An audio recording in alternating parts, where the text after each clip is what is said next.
As a global apocalypse descends, Choi Son accidentally activates the absolute isolation system. With it, no monster, no matter how powerful, can enter his domain without permission. However, this young man never anticipated that the system would also isolate him from the bottom rungs of society. Trapped in his own home, unable to leave. With food supplies dwindling, Choi Son has no choice but to slay nearby monsters to earn points for resources through the system. Can he survive within the confines of his own house? Let us dive into the main story. According to the accounts of humanity, one day, the world suddenly plunged into chaos.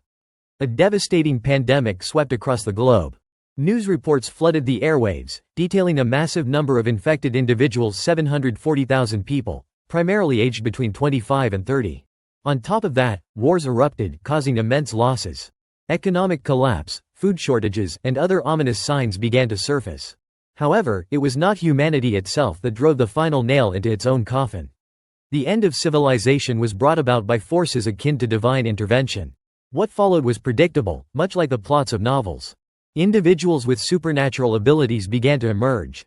However, unlike the heroes in fiction, these people were not powerful enough to end the dark days that had befallen the world. 3 days after the apocalypse began, in a cluttered room, the protagonist, Kim Jae-yun, sat alone, casually eating snacks and ignoring the chaos outside. The world had not been completely destroyed yet. And for Jae-yun, life continued as usual, albeit in isolation. He was the only person left in his 100-square-meter apartment. He explained that his grandparents and parents were all outside when the crisis struck. His father had taken out a 200 million won bank loan, combined with another 200 million won from the family's savings to purchase this apartment. The reason Jae-yun stayed behind in this modest home, despite not being born into wealth, was to fulfill a 2-year residency requirement to gain tax benefits for the property purchase. That was why he was still here, now trapped inside after the sudden onset of the apocalypse. Jae-yun glanced at his phone. After days of apocalyptic chaos, the internet had completely shut down. He sighed, frustrated with his situation. Suddenly, a monstrous roar startled him. A flying beast had spotted him through the window and was now charging toward the apartment, intent on devouring him. Terrified, Jae-yun stumbled backward, cursing loudly as the creature opened its massive jaws, seemingly ready to swallow the entire building. Frozen in fear, he screamed uncontrollably. But strangely, nothing happened to him. Looking up, Jae-yun saw a system panel appear before his eyes, displaying a message: an unauthorized entity is attempting to invade. Absolute isolation, passive house control level 1. No one may enter the house without the owner's permission. Relieved, he exhaled deeply and regained his composure. He stood up and approached the window. The reason he was still alive was entirely due to this ability. On the 3rd day of the apocalypse, Jae-yun had grown frustrated, trying unsuccessfully to open the apartment door. No matter how much he pushed or kicked, the door would not budge. Furious, he cursed and kicked it again, but nothing changed. Resigned, he returned to his messy room. Thanks to this mysterious ability, he was completely confined to the apartment, protected but trapped. Time passed, and now Jae-yun sat in a corner of his room. The system panel appeared again, stating, when absolute isolation is activated, you cannot leave the house. His face darkened as he muttered, absolute isolation, my ass. I am stuck here, helpless, with my hair a mess and nothing to do. Glancing to his right, he saw his dwindling food supplies and sighed in despair. The refrigerator had stopped working the day before. For days, he had survived on what little food remained, but it would not last much longer. Biting his nails nervously, he whispered, only a few packs of instant noodles left. Suddenly, the system panel flashed with a new notification, catching his attention. You have defeated a level 23 Calicon. You have gained a significant amount of experience. Another message followed, your skill level has increased. You have gained a large amount of skill experience. Your skill level has increased again. Stunned, Jae-yun peered out the window. The monster that had tried to attack him earlier lay dead on the ground below the apartment complex. The sight of other creatures devouring each other filled him with disgust. He wondered, did I defeat it because it tried to invade my house? The system continued, you have unlocked a new skill. A recently acquired item has met the conditions for calculating victory. Suddenly, the monsters outside began to cheer wildly, as if worshipping something above. Jae-yun, confused, muttered, what the hell, why are they acting like that? After devouring their own kind, the monsters seemed to grow sluggish and writhed in agony. The system displayed another message, victory calculation complete. $2,032,241 has been deposited into the homeowner's wallet. Jae-yun stood there, bewildered, as the lights in his apartment flickered back on. The system panel appeared again. Absolute isolation, passive council declaration level 3. No one may enter the house without the owner's permission.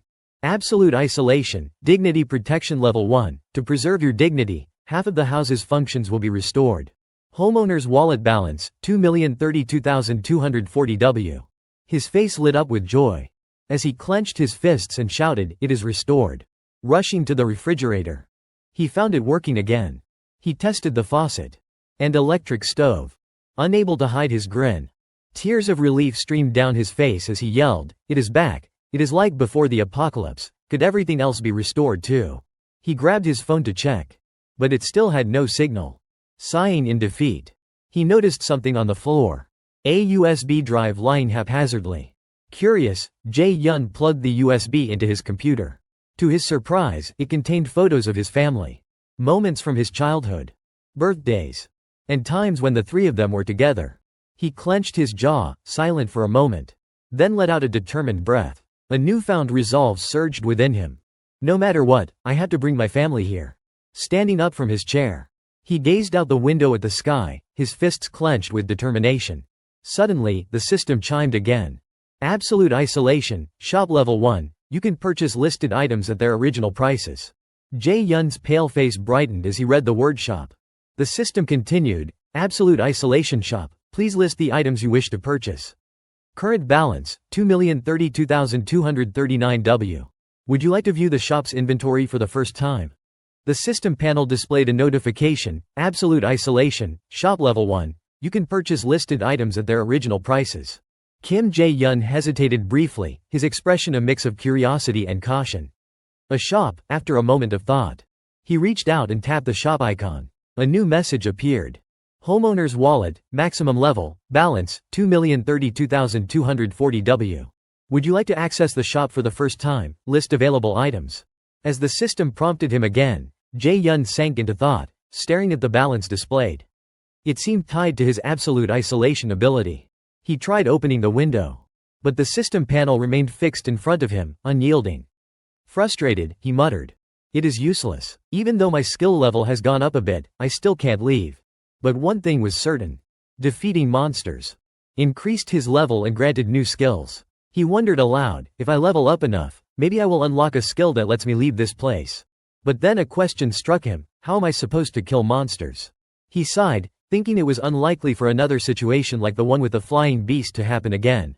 His gaze shifted outside, landing on a fallen bird-like monster on the ground below. A sudden realization hit him. Wait a second, I could kill goblins too. Jae-yun grabbed a water bottle from somewhere in the room.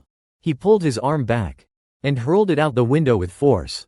Seeing the bottle soar through the air, he shouted excitedly, yes, it worked. He realized he could throw household items outside.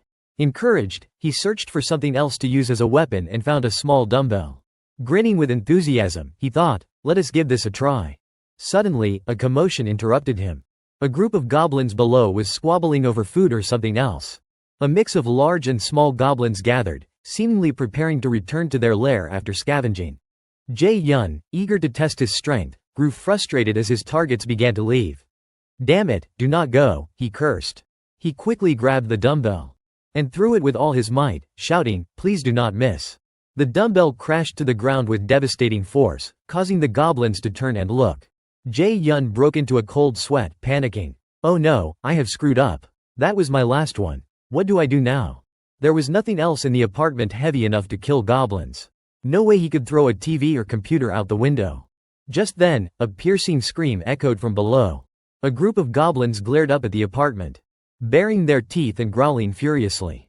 The terrifying sight made Jae-yun freeze. But as the goblins charged toward the building, he remained surprisingly calm. Wait, this is not so bad. At this distance, he had an idea. System, open the shop, he called out. The panel reappeared, absolute isolation shop, please list the items you wish to purchase. Balance, $2,032,240 list. Without hesitation, he tapped the list option. The system asked again, are you sure you want to list this item? Jae-yun replied confidently, yes, I am sure. The system scanned the dumbbell in his hand, and a new message appeared, listing in progress. Moments later, it updated. Classic non-slip 3 kg dumbbell listed. Absolute isolation shop. Classic non-slip 3 kg dumbbell priced at $16,990 remaining balance, $2,032,239. Jae-yun was surprised, thinking, the price is the same as when I bought it. The market rates here seem identical to before the apocalypse. A notification chimed, classic non-slip 3 kg dumbbell. Quantity, 2. Purchase. Jae-yun eagerly responded, buy. A flash of light emanated from the system panel. And a new dumbbell materialized. Clenching his fists with excitement, he exclaimed, perfect, even if I miss, I have got more chances. No sooner had he spoken than he hurled another dumbbell from his room. This time, it struck a hapless goblin square in the head. The system chimed again, you have defeated a level 7 goblin. You have gained 3,345 EXP. 3,345 W has been deposited into your wallet. Jae-yun cheered, yes. Below, a group of goblins gathered around their fallen comrade, roaring in anger. But before they could react, another dumbbell came crashing down. This one missed, and Jae-yun cursed in frustration, damn it. The system displayed a new message, you have purchased 3 classic non-slip 3 kg dumbbells. 3 more dumbbells appeared. And Jae-yun began throwing them relentlessly. One hit another goblin, which collapsed in pain. The system updated, you have defeated a level 6 goblin. 2012 W has been deposited into your wallet. Your skill level has increased. You have unlocked a new skill. Elated, Jae-yun shouted, awesome, a new skill. The system revealed, absolute isolation, storage level 1, a one-dimensional space used to store items. He murmured, storage, testing it, he said, open the storage. A dumbbell appeared in his hand, and the system prompted. Are you sure you want to store this item? He replied, yes, absolutely. The dumbbell vanished. The system repeated. Absolute isolation storage, classic non-slip 3 kg dumbbell stored. Would you like to summon the item? Jae-yun's eyes sparkled with excitement. A dumbbell reappeared in his hand. This is amazing, he said, realizing he could summon items from storage anywhere he wanted. A flash of light filled the room as he called out, open the storage. Raising his hand toward the system panel, he took a deep breath and shouted repeatedly, summon dumbbell. Summon dumbbell, summon dumbbell, summon dumbbell. A barrage of dumbbells rained down on the goblins below, who could only watch in terror as they were pummeled to death. The system notifications chimed incessantly, you have defeated a level 5 goblin. You have defeated a level 5 goblin. You have defeated a level 7 goblin. You have gained a large amount of EXP. 54,660 W has been deposited into your wallet. The system then asked, would you like to list additional items? Jae-yun's face lit up with joy, practically glowing as he replied, yes. Kim Jae-yun reflected that he had listed 10 items after opening the shop. The system displayed the absolute isolation shop inventory, classic non-slip 3 kg dumbbell, 16,990 WX11. Janneman meal, 31. Standing before the system panel, Jae-yun contemplated his actions. He had sold the dumbbell he used to defeat goblins, along with various groceries and daily essentials. He gasped in surprise when the system updated. Homeowner's wallet, maximum level, balance, 2,788,056 W. Confused, he muttered, wait, what? I did not spend anything to maintain my dignity, did I? He clenched his teeth, turned around, and analyzed the situation. The electricity, gas, and water bills must be from the refrigerator.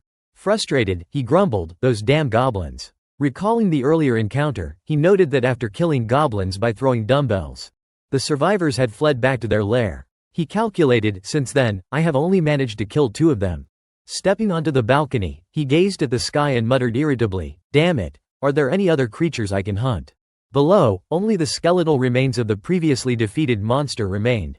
He answered himself, not a single one. Realizing he needed a new approach, he sighed and looked up at the clear blue sky. I wonder if I will get lucky enough for another dumb calican to fly by, he mused. As he stared, a familiar silhouette soared across the sky. There it is, he exclaimed. A ferocious monster, a calican. Overcome with excitement, Jae-yun rushed back inside, silently thanking his luck. Thank God, you have not abandoned me. He tied a mirror to the clothes drying rack and extended it out onto the balcony, using the mirror's reflection to catch the calican's attention. He succeeded as the creature let out a ghastly screech and dove toward the balcony with lightning speed. Its massive jaws opened as if to swallow him whole. Jae-yun's heart raced with triumph. It worked. The Calican continued its terrifying roars, charging straight for the balcony. He grinned confidently, thinking, if this keeps up, I will definitely succeed. Observing the beast, he calculated, killing that thing will surely level me up. Suddenly, the Calican unleashed a powerful gust of wind, forcing Jae-yun to grip the floor to avoid being blown away. Struggling to stand, he looked up through the fierce wind and gasped, what the hell? Peering out from the doorway, he could not believe his eyes. The Calican was clinging to the wall, its beak snapping menacingly. Stunned by the sight, Jae-yun watched as the creature clamped its beak shut and slammed it against the barrier. The system blared repeatedly, an unauthorized entity is attempting to invade.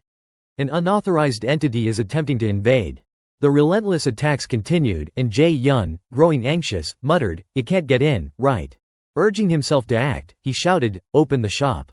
The system displayed the absolute isolation shop again, listing the same items: classic non-slip 3 kg dumbbell, 11,990 W Janman meal, 31,000 W Sandisu water 2L, 12,400 W rice 5 kg, 1,890 W special eggs 10, 3,950 W easy digest milk 930 ml, 6,220 W Olu Yangan seaweed 124 packs, 9,800 W canola oil 900 ml, 12,330 W half-used tomato sauce 500 grams, 3,350 W balance, 2,788,056 W.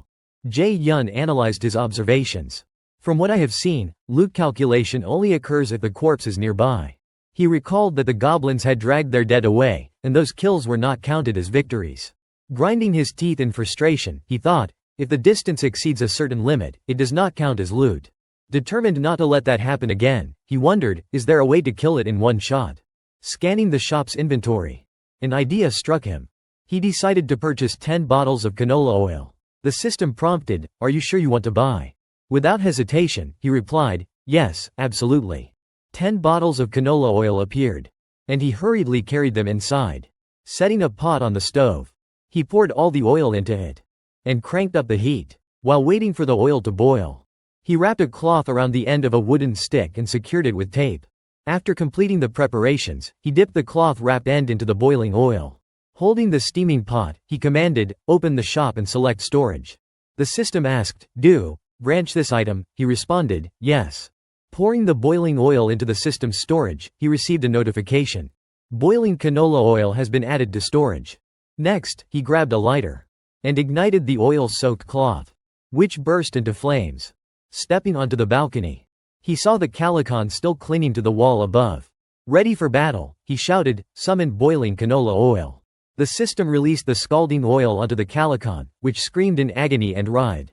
Seizing the moment, Jae-yun hurled the flaming stick at the beast, yelling, die.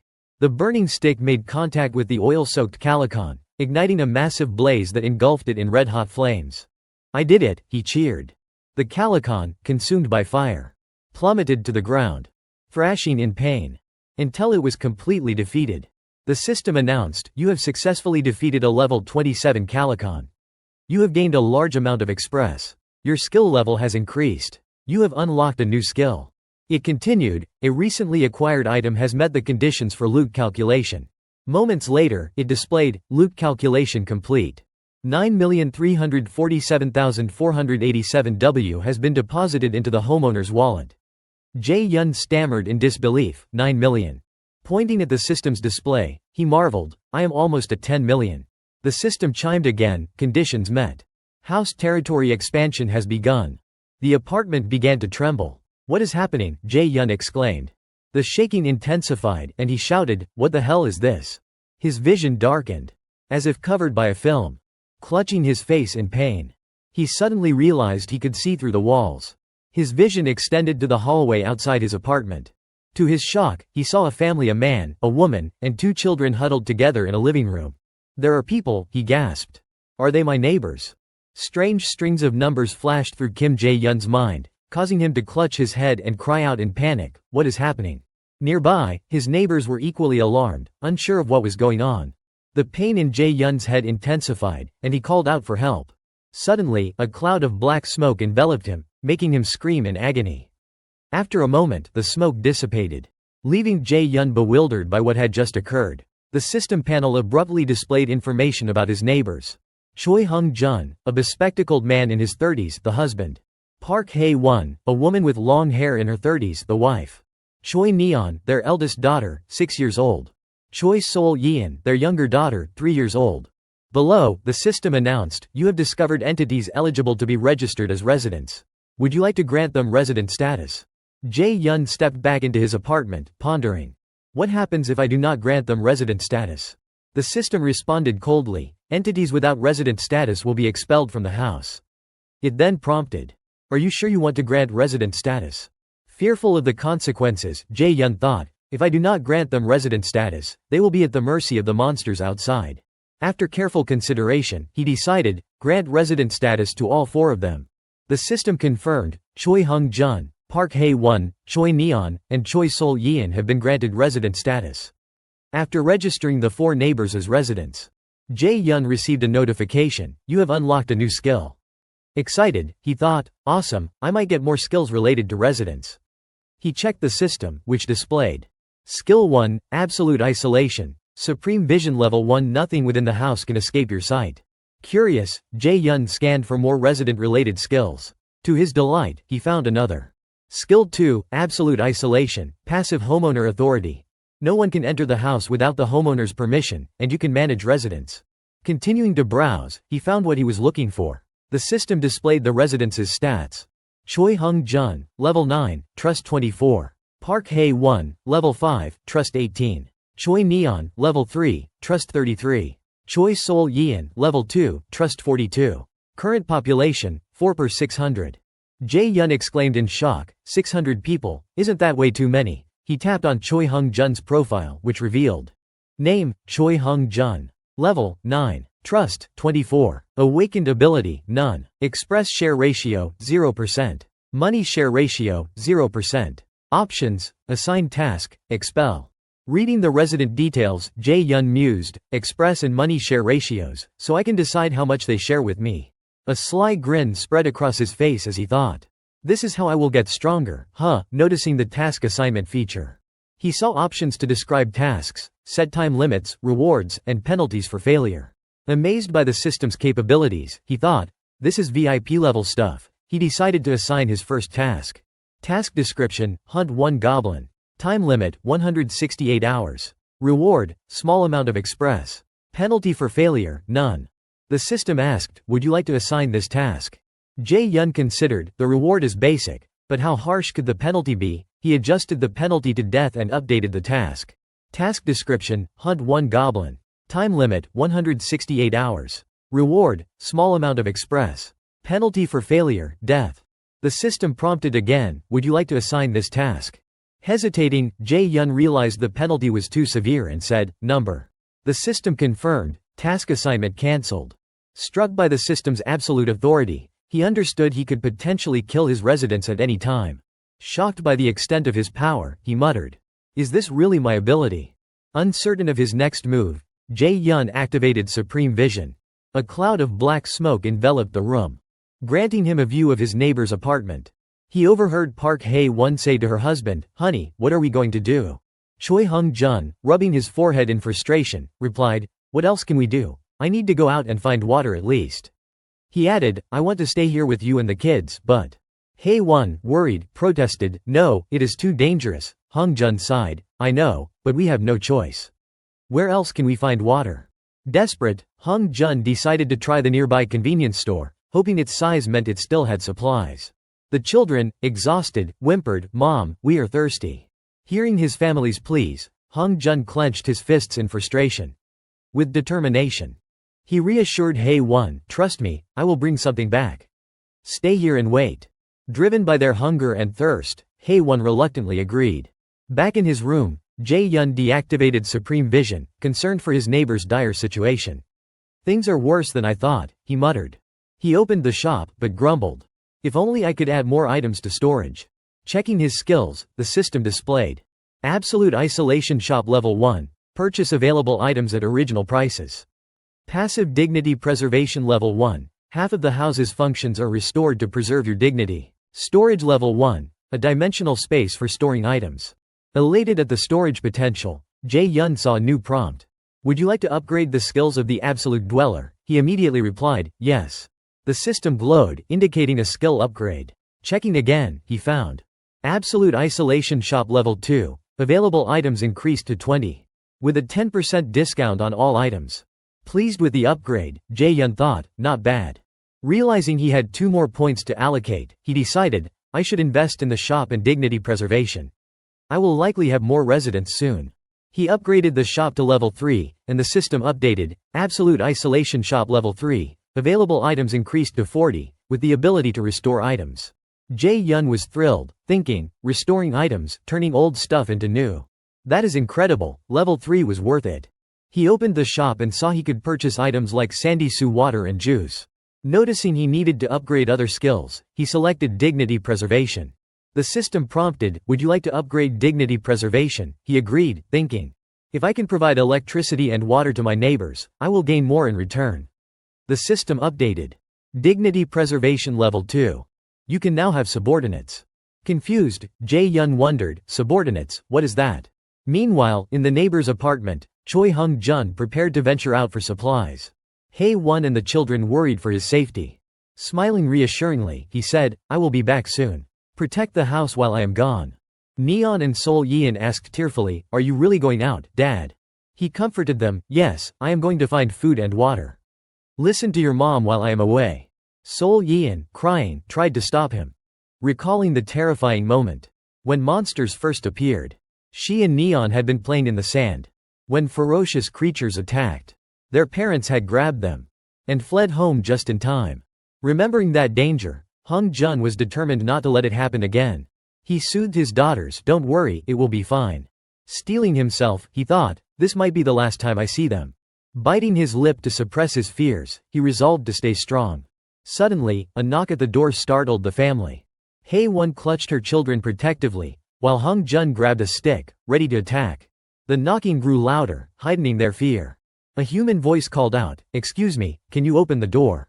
Hung-jun, sweating profusely, hesitated. A human, or a monster, it is too dangerous.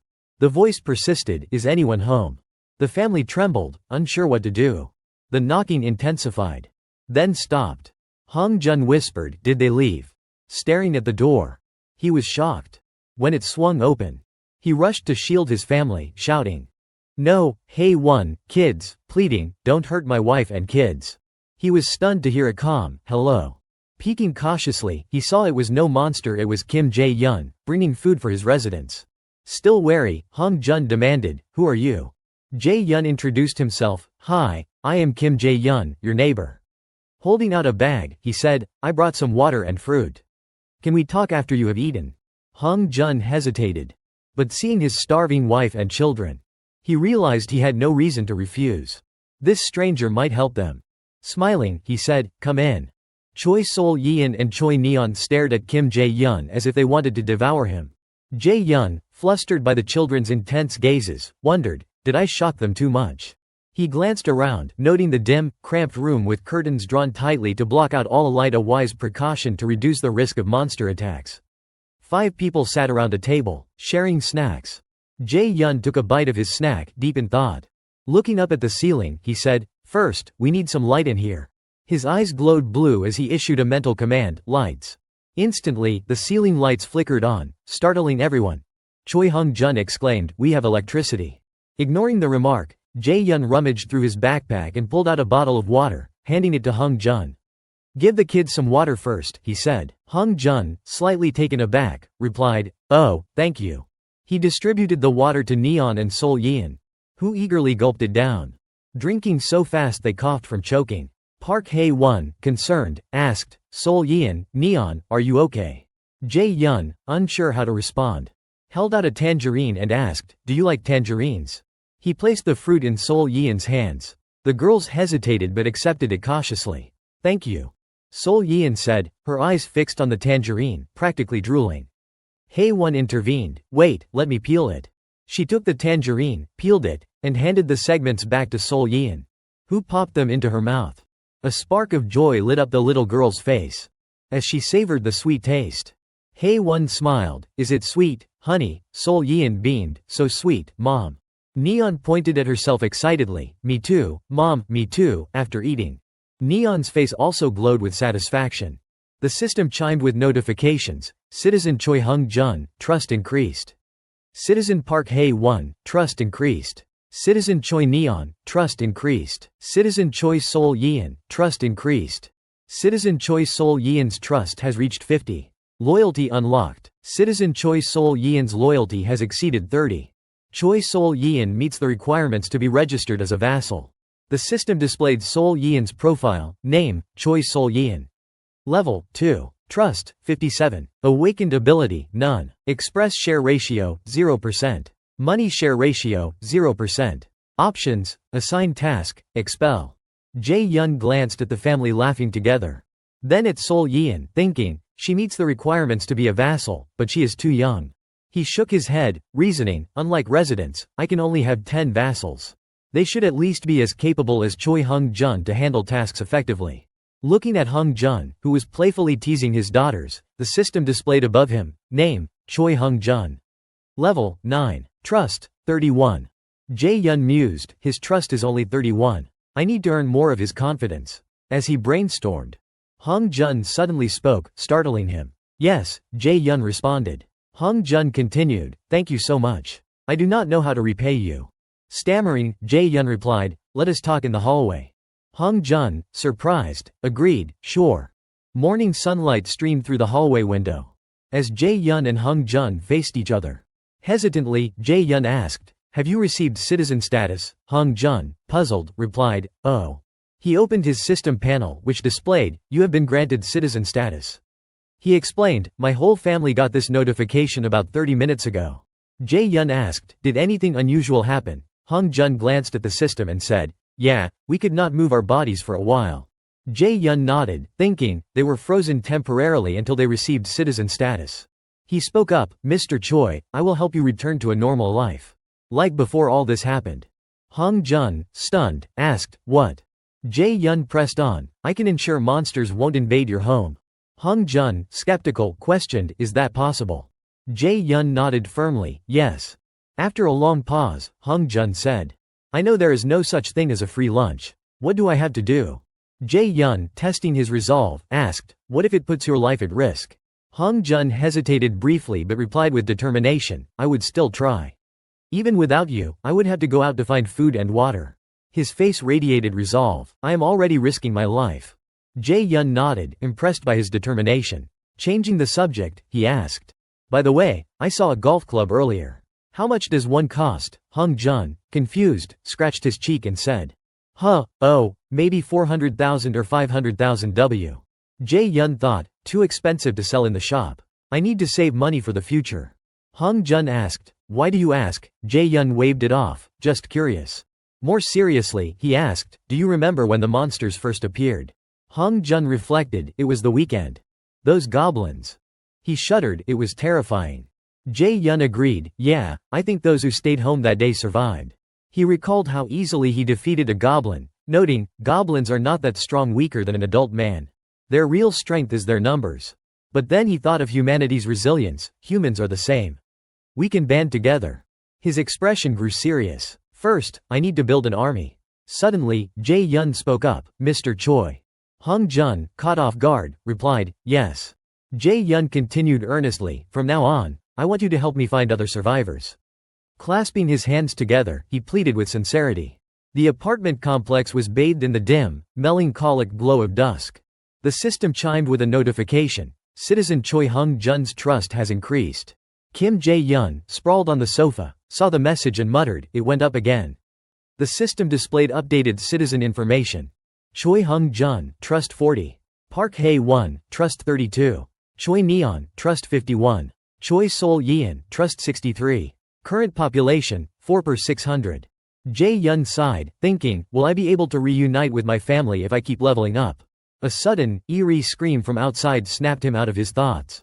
Rushing to the balcony, he spotted a group of survivors below, fighting off goblins. A man, Ha Dong-yun. Throw a baseball, smash a goblin, sending it flying with a pained cry. A woman in purple fired 2 arrows simultaneously, killing 2 goblins instantly. Another man with a baseball bat leapt into the air, crushing a goblin's skull. Terrified, the remaining goblins scattered in chaos. The survivors stood calmly after the fight. The woman in purple suddenly noticed something and raised her bow, ready to shoot, but froze when she realized it was just a pack of instant noodles. Looking up, she saw Jae-yun waving enthusiastically from the top floor. He shouted, "Up here!" waving harder to ensure they saw him. The woman stared, startled. A loud noise interrupted. Jae-yun turned to the peephole and saw Choi Hung-jun standing at his door with a box. Opening the door, Jae-yun said politely, "Come in." Hung-jun replied, "Thank you." But an invisible barrier stopped him. The system flashed a surprising message for both. Insufficient conditions. Entry denied. Hung-jun frowned. Insufficient conditions, what does that mean? Jae-yun, staring at the panel, murmured, "It says no one can enter my house." He wondered, or maybe only my vassals can. Hung-jun, unable to enter, handed the box to Jae-yun, saying, "I put everything I could find that might work as a weapon in here." Jae-yun took it, replying, "Thank you." Inside were useful items like knives and tools.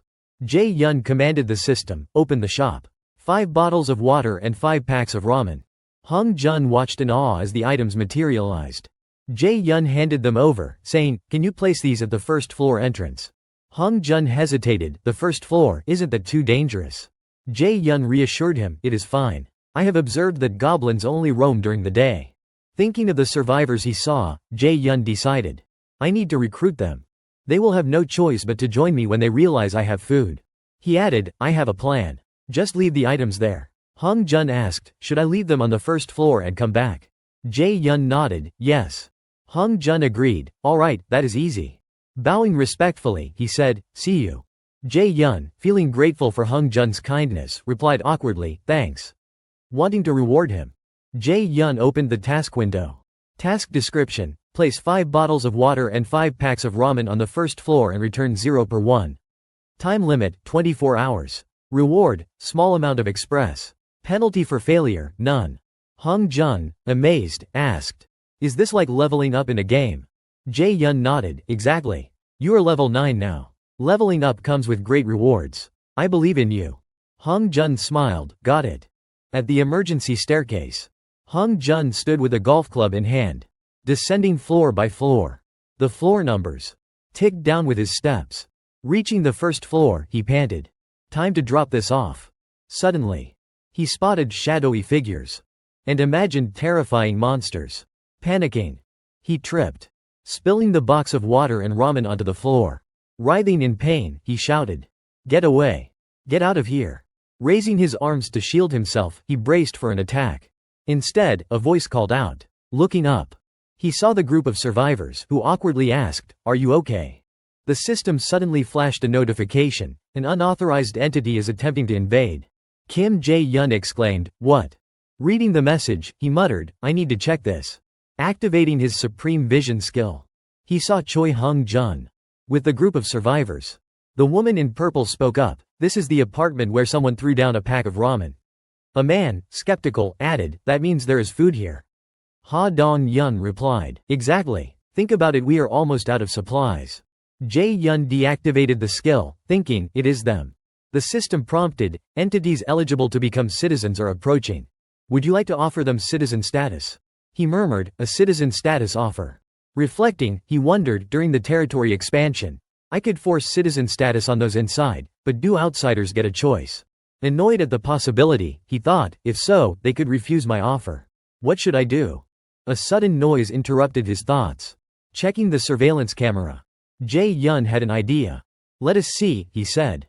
Approaching the monitor, Choi Hung-jun appeared on the screen, asking, "Are you there?" Jae-yun replied, "Yes, please wait a moment."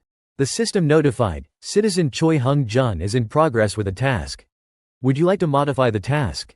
Smiling, Jae-yun said, "Yes." The system prompted, "Please modify the task." He instructed, "Prepare a meal for 6 guests." The system updated, "Task modified." Outside, Choi Hung-jun received the notification and asked, "What is this?" Jae-yun responded, "It is a new task. Tell them you will feed them first. I have a plan. Hung Jun agreed without hesitation. All right. Turning to the survivors, he spoke briefly and reported back to Jae-yun. They are okay with it now. Jae-yun, pleased, said, great. Thank you. He then commanded the system, offer citizen status to all 6 of them. The system displayed, you have offered citizen status to Ha Dong-yun, Kong Dok-ji-yu, Kim Kong-yu, Yoo Hee-rin, Kim Ji-on, and Moon Byung-ho. It continued, access to the 30th floor has been granted to Ha Dong-yun, Kong Dok-ji-yu, Kim Kong-yu, Yoo Hee-rin, Kim Ji-on, and Moon Byung-ho. Having accepted citizen status, they passed through the barrier and entered the apartment complex. The system updated, citizen count increased to 10. Express and money earned by your citizens increased by 10%. Jae-yun repeated the reward details in his head, thinking, more express and money means we will get better loot from hunting monsters. Soon, things will return to normal. The system displayed citizen management.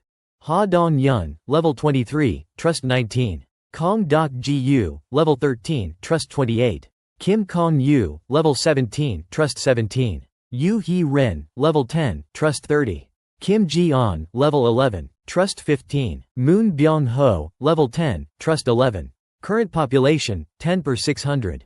Jae-yun noted, level 23, that is as strong as the Calican I killed. Checking Ha Dong-yun's profile. Name, Ha Dong-yun. Level, 23. Trust, 19. Awakened ability, baseball throw rank D. Consumes stamina to triple the power of thrown objects. Express share ratio, 0%. Money share ratio, 0%. Options, assign task, expel. Jae-yun evaluated quietly, as expected, he is an awakened. Depending on the thrown object, it can become a weapon. Tripling its power is enough to kill monsters. Considering Ha Dong-yun's trust, he thought, I can build it up slowly. Crossing his arms, he ordered, set the express share ratio for all 6 to 70%. The system confirmed, settings applied. Satisfied, Jae-yun said, done. He mused. If I assign them monster hunting tasks, I can earn express and money without lifting a finger, like auto-farming in a game. Closing his eyes, he added, but I need to get to know them at the right time. They could be the key to reuniting with my family.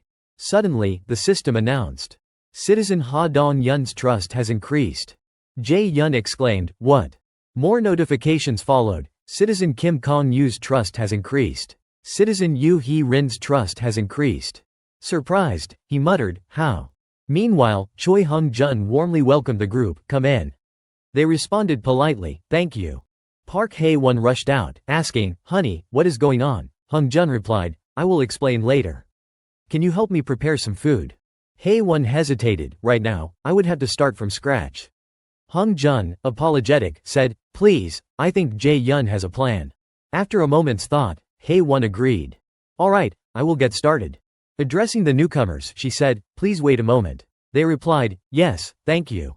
Ha Dong-yun, curious, asked Hung-jun, what kind of person is Jae-yun? Hung-jun admitted hesitantly, honestly, I am not entirely sure. Surprised, Ha Dong-yun pressed, you are not sure. Hung-jun nodded, yeah, I do not know much about him except that he is my neighbor. Reflecting, he added, but he is genuinely a good person. All this is thanks to him. Ha Dong-yun, observing the ramen in his possession, thought.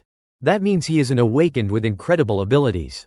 He noted the group behind him and resolved, I need to make a good impression. He mused, someone with the power to provide electricity, food, and water. In this world is on another level.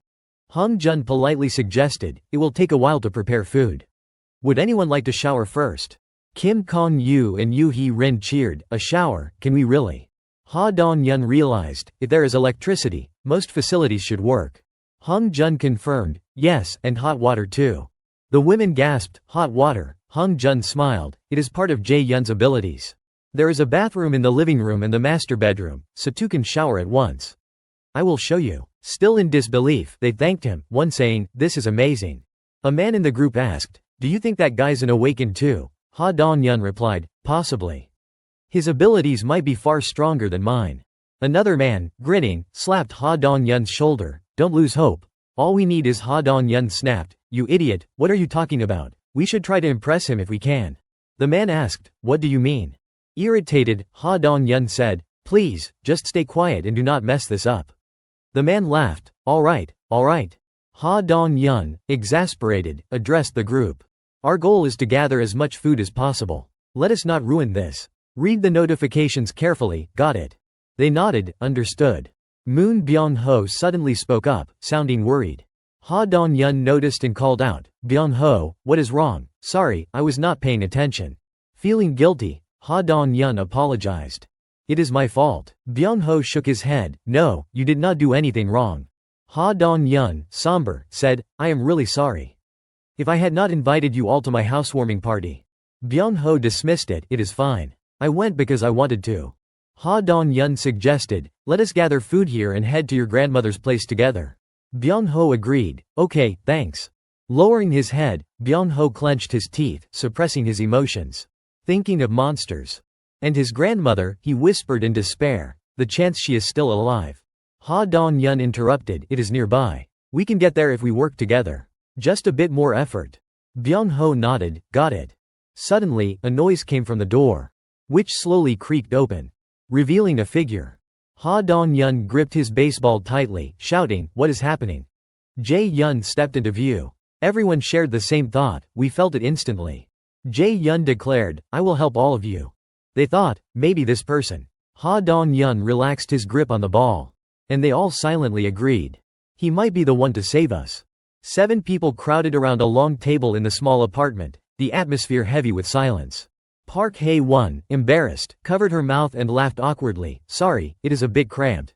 Ha Dong-yun, sensing her attempt to lighten the mood, grinned with squinted eyes. No worries, we are the ones intruding. Choi Hung-jun, slightly plump, hurriedly brought out the food, saying, all right, here's the meal. As he set the dishes down, the group's eyes widened, eagerly scanning the spread.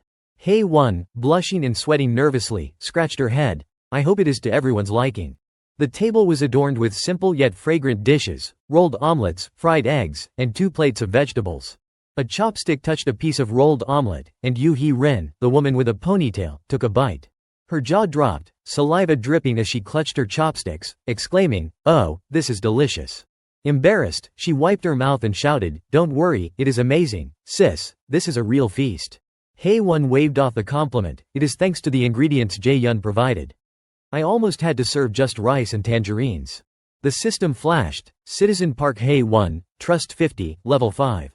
Jae-yun, seeing the notification, smiled to himself, she has reached 50 trust, just like Hung-jun. The group shed their initial awkwardness, shouting, let us eat, and diving into the meal. Ha Dong-yun savored each bite of rice and egg, his face glowing with satisfaction. Moon Byung-ho and the others mirrored his enjoyment, their expressions filled with astonishment. Yu-hee-rin raved, the rolled omelet is incredible. No words were needed for Kim Kong-yu, the dark-haired man beside her, who devoured the food like a ravenous lone wolf. The short-haired woman, Kim Ji-on, smiled. This is the sweet rolled omelet you find at Japanese restaurants, right? Hae-won nodded. Yes, exactly. Eat as much as you like. Choi Sol-yeon, watching the adults eat heartily, tugged at her mother's side. Her face sad and eyebrows furrowed. Clutching her chest, she whispered, I want some rolled omelet too. Hae-won gently patted her head. After the guests finish, I will make some for you. Okay. Sol-yeon, teary-eyed, let out a small sob. Hick. Ha Dong-yun and Yu-hee-rin, smiling, waved at her. Sol-yeon, come eat with us. Her face lit up, tears stopping. As she darted into Yu-hee-rin's lap, joyfully stretching out her arms. Yes, Yu-hee-rin grinned triumphantly. Someone exclaimed, oh my. As she fed Sol-yeon a piece of omelet. Sol-yeon closed her eyes, cheeks puffed, savoring the bite. Choi Hung-jun and Park Hae-won watched their daughter with slight concern, but seeing both sisters happily eating and chatting eased their worries.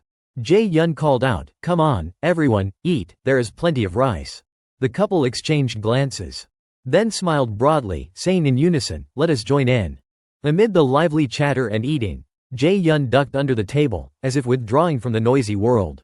Chewing a piece of egg, he felt a pang of nostalgia, thinking, it has been a while since I felt this warmth. He recalled a crumpled note with the words, to my beloved son. Closing his eyes, he silently prayed, please, let everyone be safe. The food vanished quickly, devoured by hungry stomachs. Choi Neon, full and sleepy, rubbed her eyes and said, Mom, I am sleepy. Hae-won picked her up, smiling at Choi Sol-yeon beside her, all right, both of you can sleep with me. Neon nodded, okay. Jae-yun glanced at the trio, then turned to the group. Let us continue our earlier discussion. The mood shifted, faces tensing. Going straight to the point, he asked, why could not you reach your grandmother's place if it is so close? Ha Dong-yun, sweating, hesitated before answering, goblins. Jae-yun, startled, repeated, goblins. Ha Dong-yun nodded, recalling a horde of massive goblins gathered in the parking garage. Nervously, he said, the basement parking seems like their ideal hideout. So they have taken it over. Jae-yun, resting his chin in his hand, his expression darkening, said, the parking garage. Ha Dong-yun added, there might be thousands of them down there. Jae-yun thought worriedly, my absolute dweller authority only extends to the 30th floor, so goblins could invade through the basement. Ha Dong-yun voiced their concern. All the building's exits led through the parking garage, so we can't go out. Jae-yun replied, I remember a secret passage. Ha Dong-yun nodded, yes, our original plan was to escape through it. But he added, there is something down there more dangerous than goblins. Jae-yun's face darkened further, more dangerous. Ha Dong-yun described a beast with long, sharp teeth and a massive jaw, resembling a wolf or bear. He recounted, it fought 7 goblins alone, blood splattering everywhere. That is how we escaped. Jae-yun frowned, a wolf or bear. Ha Dong-yun, still shaken, said, we are not sure it was too dark. Jae-yun, crossing his arms, concluded, then we have no choice but a direct attack. Ha Dong-yun, lips tight, admitted, we are at our limit. Confused, Jae-yun asked, limit? Yu-Hee-rin, looking dejected, explained, our weapons bows, arrows, baseballs are consumables. Jae-yun extended his hand, let me handle that. Can I see your bow and baseball? They handed him the items. The system prompted. Would you like to register this item? Holding the baseball, Jae-yun answered instantly, yes. Examining the crude bow on the table, he was shocked by the system's display. High-quality handmade bow. Registration requires 1,030,000 W. The system asked, would you like to register it? Without much thought, he picked up the bow, inspected it, and said, yes. He asked, who knows how to use a bow? Everyone averted their eyes, avoiding the question, and the room fell silent. Undeterred, Jae-yun said, I will buy 5 bows and 5 sets of arrows.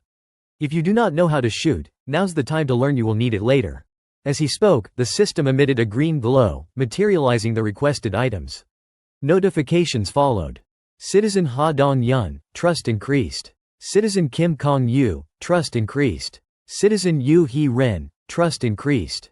Moon Byung-ho, staring at the weapons, was stunned, thinking, unbelievable. With these, we will be much safer. Another notification appeared. Citizen Moon Byung-ho's trust increased significantly. Ha Dong-yun, unable to believe his eyes, smiled, our hunting speed will skyrocket. Kim Kong-yu, the dark-haired glutton, grinned, I need the power of those arrows, Kong Dok-Ji-yu. The bespectacled man added excitedly, with this many, we won't need to retrieve them anymore. Jae-yun interrupted, raising his hand, hold on. First, we need to reduce the goblin numbers. Ha Dong-yun agreed, exactly. When do we act? Jae-yun replied firmly, tomorrow. The group, stunned, stammered, tomorrow. Crossing his arms without hesitation, Jae-yun affirmed, yes, the sooner, the better. Ha Dong-yun, sweating but agreeing, said, true, but.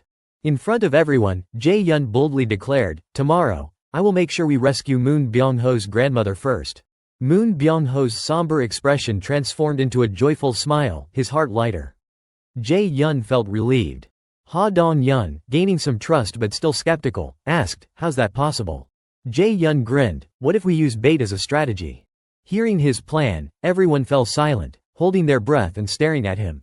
Ha Dong-yun, hesitant, propped his chin and furrowed his brows, letting out a thoughtful, Yu-Hee-rin, the woman with a ponytail, nodded, it might just work. Kong Dok-Ji-yu, the bespectacled man, said nervously, as long as everything goes smoothly.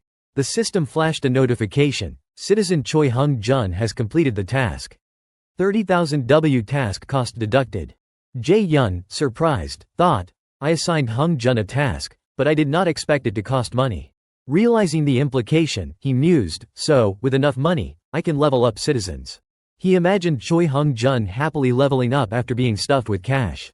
Understanding the skill's mechanics, he decided, I will only use it when absolutely necessary. The system issued 2 consecutive notifications. Citizen Choi Hung-jun's trust increased. Citizen Choi Hung-jun's trust reached 50. Loyalty unlocked. Loyalty exceeds 30. Conditions met for vassal registration. A contract appeared before Jae-yun, displaying name, Choi Hung-jun. Level, 9. Trust, 51. Loyalty, 62. Awakened ability, none. Express share ratio, 0%. Money share ratio, 0%. Options, assign task, register as vassal. Jae-yun whispered to the system, register Choi Hung-jun as a vassal. Instantly, Hung-jun felt a surge of power course through him. Startled, he stared at his glowing body, exclaiming, "Did something just flash?" The system announced, "You have appointed your first vassal and received the skill Summon Vassal as a reward. Summon Vassal. Summon a vassal into the house. Cooldown, 2 hours." Upon being appointed, Choi Hung-jun's level surged to 20, and he gained an awakened ability and the title First Devotee. Awakened ability, Gorilla Strength Rank C, grants strength comparable to a gorilla. First Devotee, doubles express and money rewards from monsters defeated by the vassal. Creates a 5-meter area outside the house where Absolute Dweller's Eye can be summoned. Curious, Jae-yun stared at the system panel, noticing a plus button. "What is this?" he muttered, pressing it. The system prompted, "Would you like to spend 1 million W to level up vassal Choi Hung-jun?" Shocked by the 6-figure cost, Jae-yun's heart raced. 1 million W. Park Hae-won, noticing his distressed expression, asked, "What is wrong?" He lowered his head to the table, "Nothing." Choi Hung-jun, still glowing faintly, felt invigorated. Trusting his instincts, he asked, "I feel full of strength." "Did you do this?" Jae-yun did not deny it, "Yes." Hung-jun marveled, "I feel 10 years younger." Pleased. Jae-yun picked up a bow from the table and handed it to him. "Join the mission this time." Hung-jun, stunned, stammered, his trembling hands shook the bow. Jae-yun thought, "Citizens get a 10% express boost, but vassals double it, so I will gain more express." He encouraged, "Try to take down as many as you can." Hung-jun, too scared to refuse, swallowed his fear and nodded, "All right." Jae-yun, delighted, grinned, "I am counting on you." A group, each armed with weapons, descended to the first floor. Kim Kong-yu, the dark-haired glutton, leaned in and asked, "Dong-yun, should we check the second floor? The glass doors were shattered, it did not look good." Ha Dong-yun frowned, "We have to check." Jae-yun said, "We are here as a rescue team." He recalled Jae-yun's first task, bring all survivors in the apartment complex to the 30th floor. Crossing his arms, he analyzed, the key is luring a large number of goblins into the building and wiping them out at once. Turning to the group, he said, "So, we need to gather as many survivors as possible." Understood. Kim Kong-yu, carrying a baseball bat on his shoulder, smirked, "Got it." Ha Dong-yun shouted, "Good. Start with apartment 101. We do not know when goblins might appear, so stay sharp." The signs for apartments 101 and 102 were splattered with dried blood. Without hesitation, the group entered 101. Ha Dong-yun, holding a baseball, froze at the sight inside. The women and Moon Byung-ho paled, some retching. The room was a massacre. Residents lay dead on the floor, pools of dried blood beneath them, windows shattered. Ha Dong-yun clenched his eyes shut, gritting his teeth, and said mournfully, "Let us go. Time is precious. We have to find survivors." Kim Kong-yu gripped his bat tightly. The group stared at the blood-stained, broken windows in silence, overwhelmed by grief. Ha Dong-yun covered his eyes, muttering, "Damn it, the first floor's a lost cause." Urgently, he said, "Up to the second floor." On the second floor, they found more corpses strewn across the hallway, blood splattered everywhere. Shocked, they recoiled, unable to believe the carnage. Ha Dong-yun, exasperated, spat, "Damn it, straight to the third floor." On the third floor, there were no bodies or bloodstains, a small relief. Ha Dong-yun, losing patience, pounded on a door, shouting, "Anyone in there?" The group split up, knocking on doors and calling, "Is anyone there?" Despite their efforts, no one responded. Their spirits sank, faces downcast, initial enthusiasm fading. Ha Dong-yun bit his lip, "Keep going." On the fourth floor, Ha Dong-yun knocked more urgently, shouting louder, "Anyone there? We are here to rescue you." Unlike the third floor, a door creaked open. A middle-aged man with a scruffy beard, visibly terrified, stammered, "Are you really a rescue team?" Ha Dong-yun, overjoyed to find a survivor, smiled, "Yes." Pale and trembling, the man pleaded, "See, can I have some water, my throat's dry." Ha Dong-yun pulled a bottle from his bag. "Here you go." Still skeptical, the man asked, "You are really giving this to me? Are you actually a rescue team?" Ha Dong-yun replied honestly, "We are residents of this complex, but we are here to save people." There is a safer place here. Come with us. The man, disbelieving, slammed the door shut, then reopened it slowly. Inside, more survivors appeared. Feeling guilty, the man introduced himself. I was too suspicious. I am Hong Dong-suk. Nice to meet you. Ha Dong-yun, surprised, shook his hand. I am Ha Dong-yun. Great to meet you. He instructed Yu Hee-rin and Kim Kong-yu, take him to the 30th floor and come back. They responded promptly, yes. Hong Dong-suk, alarmed, shouted, what? The 30th floor, shouldn't we escape through the first floor? A younger, healthier man stepped out, unconcerned. Finally, we are saved. I told you, Dad, a helicopter must have come. Yu Hee-rin clarified, no, up there you can eat hot meals and shower. A young woman inside rushed out, ecstatic, shower, really? Hong Dong-suk was speechless. Yu Hee-rin beamed, yes, with hot water. The daughter grabbed her father. What are you waiting for, Dad, let us go. He sighed, fine, you kids. The system updated, citizen count increased to 40. Express and money earned by citizens increased by 90%. Kim Jae-yun read the message, so, we have got 40 people now. Looking at the elderly and 2 children in front of him, he felt a bit overwhelmed. He decided, for now, let the kids and elderly stay at Choi Hung-jun's place. The younger ones can stay in the hallway. A crowd had gathered outside. Ha Dong-yun reported, a total of 40 people. Jae-yun nodded, that is it. Ha Dong-yun confirmed, yeah, I checked up to the 29th floor. Seems like many were not home to begin with. Jae-yun glanced at him, you have worked hard. Closing his eyes, a faint glow flickered at the corners. Choi Hung-jun's house is nearly full. This should be enough. When he opened his eyes, they were shrouded in an eerie black. The system announced, Absolute Dweller's Eye activated. Jae-yun's pupils glowed, revealing Moon Byung-ho carrying chairs downstairs. Choi Hung-jun and Kong Dok-ji-yu, the bespectacled man, pulling electrical cords down the staircase. And Yu Hee-rin and Kim Kong-yu delivering more cords. Ha Dong-yun and Kim Ji-on, the dark-haired man, hauled a large water tank upstairs. The darkness in Jae-yun's eyes faded. Lowering his head, he tilted it toward Ha Dong-yun with a smile. Let us move to phase 2 of the goblin hunt. Ha Dong-yun rallied the group, everyone, listen up. Crossing his arms, he spoke firmly, I will explain the plan. The 6 others, including Choi Hung-jun, listened intently. Our goal is to lure all the goblins hiding underground out into the open. Ha Dong-yun explained, we start with basement 1, split into 2 teams, provoke the goblins there, and clear them out. Then, we move to basement 2 and do the same. Kong Dok-ji-yu raised his hand. Ha Dong-yun nodded, go ahead. Dok-ji-yu voiced his concern, frowning, what if there are more goblins than we expect? Won't we get trapped on the first floor? Plus, goblin corpses could block our paths. Yu Hee-rin, holding a bow, smirked confidently, don't worry, I can handle them all myself. Ha Dong-yun agreed, exactly. With more people this time, it is not an issue. Dok-ji-yu, still uneasy but relenting, started, if that is the case. A scream cut him off. There, everyone spun around, startled. A pack of goblins emerged. Their red eyes glaring, bearing fangs and claws. Yu Hee-rin reacted swiftly, drawing her bow and firing. 2 goblins at the back fell, pierced by arrows. The remaining one eyed them warily. Kim Ji-on, wielding a baseball bat, charged forward, shouting, let us go. His eyes gleamed as he swung, decapitating the last goblin. The 3 were dispatched effortlessly.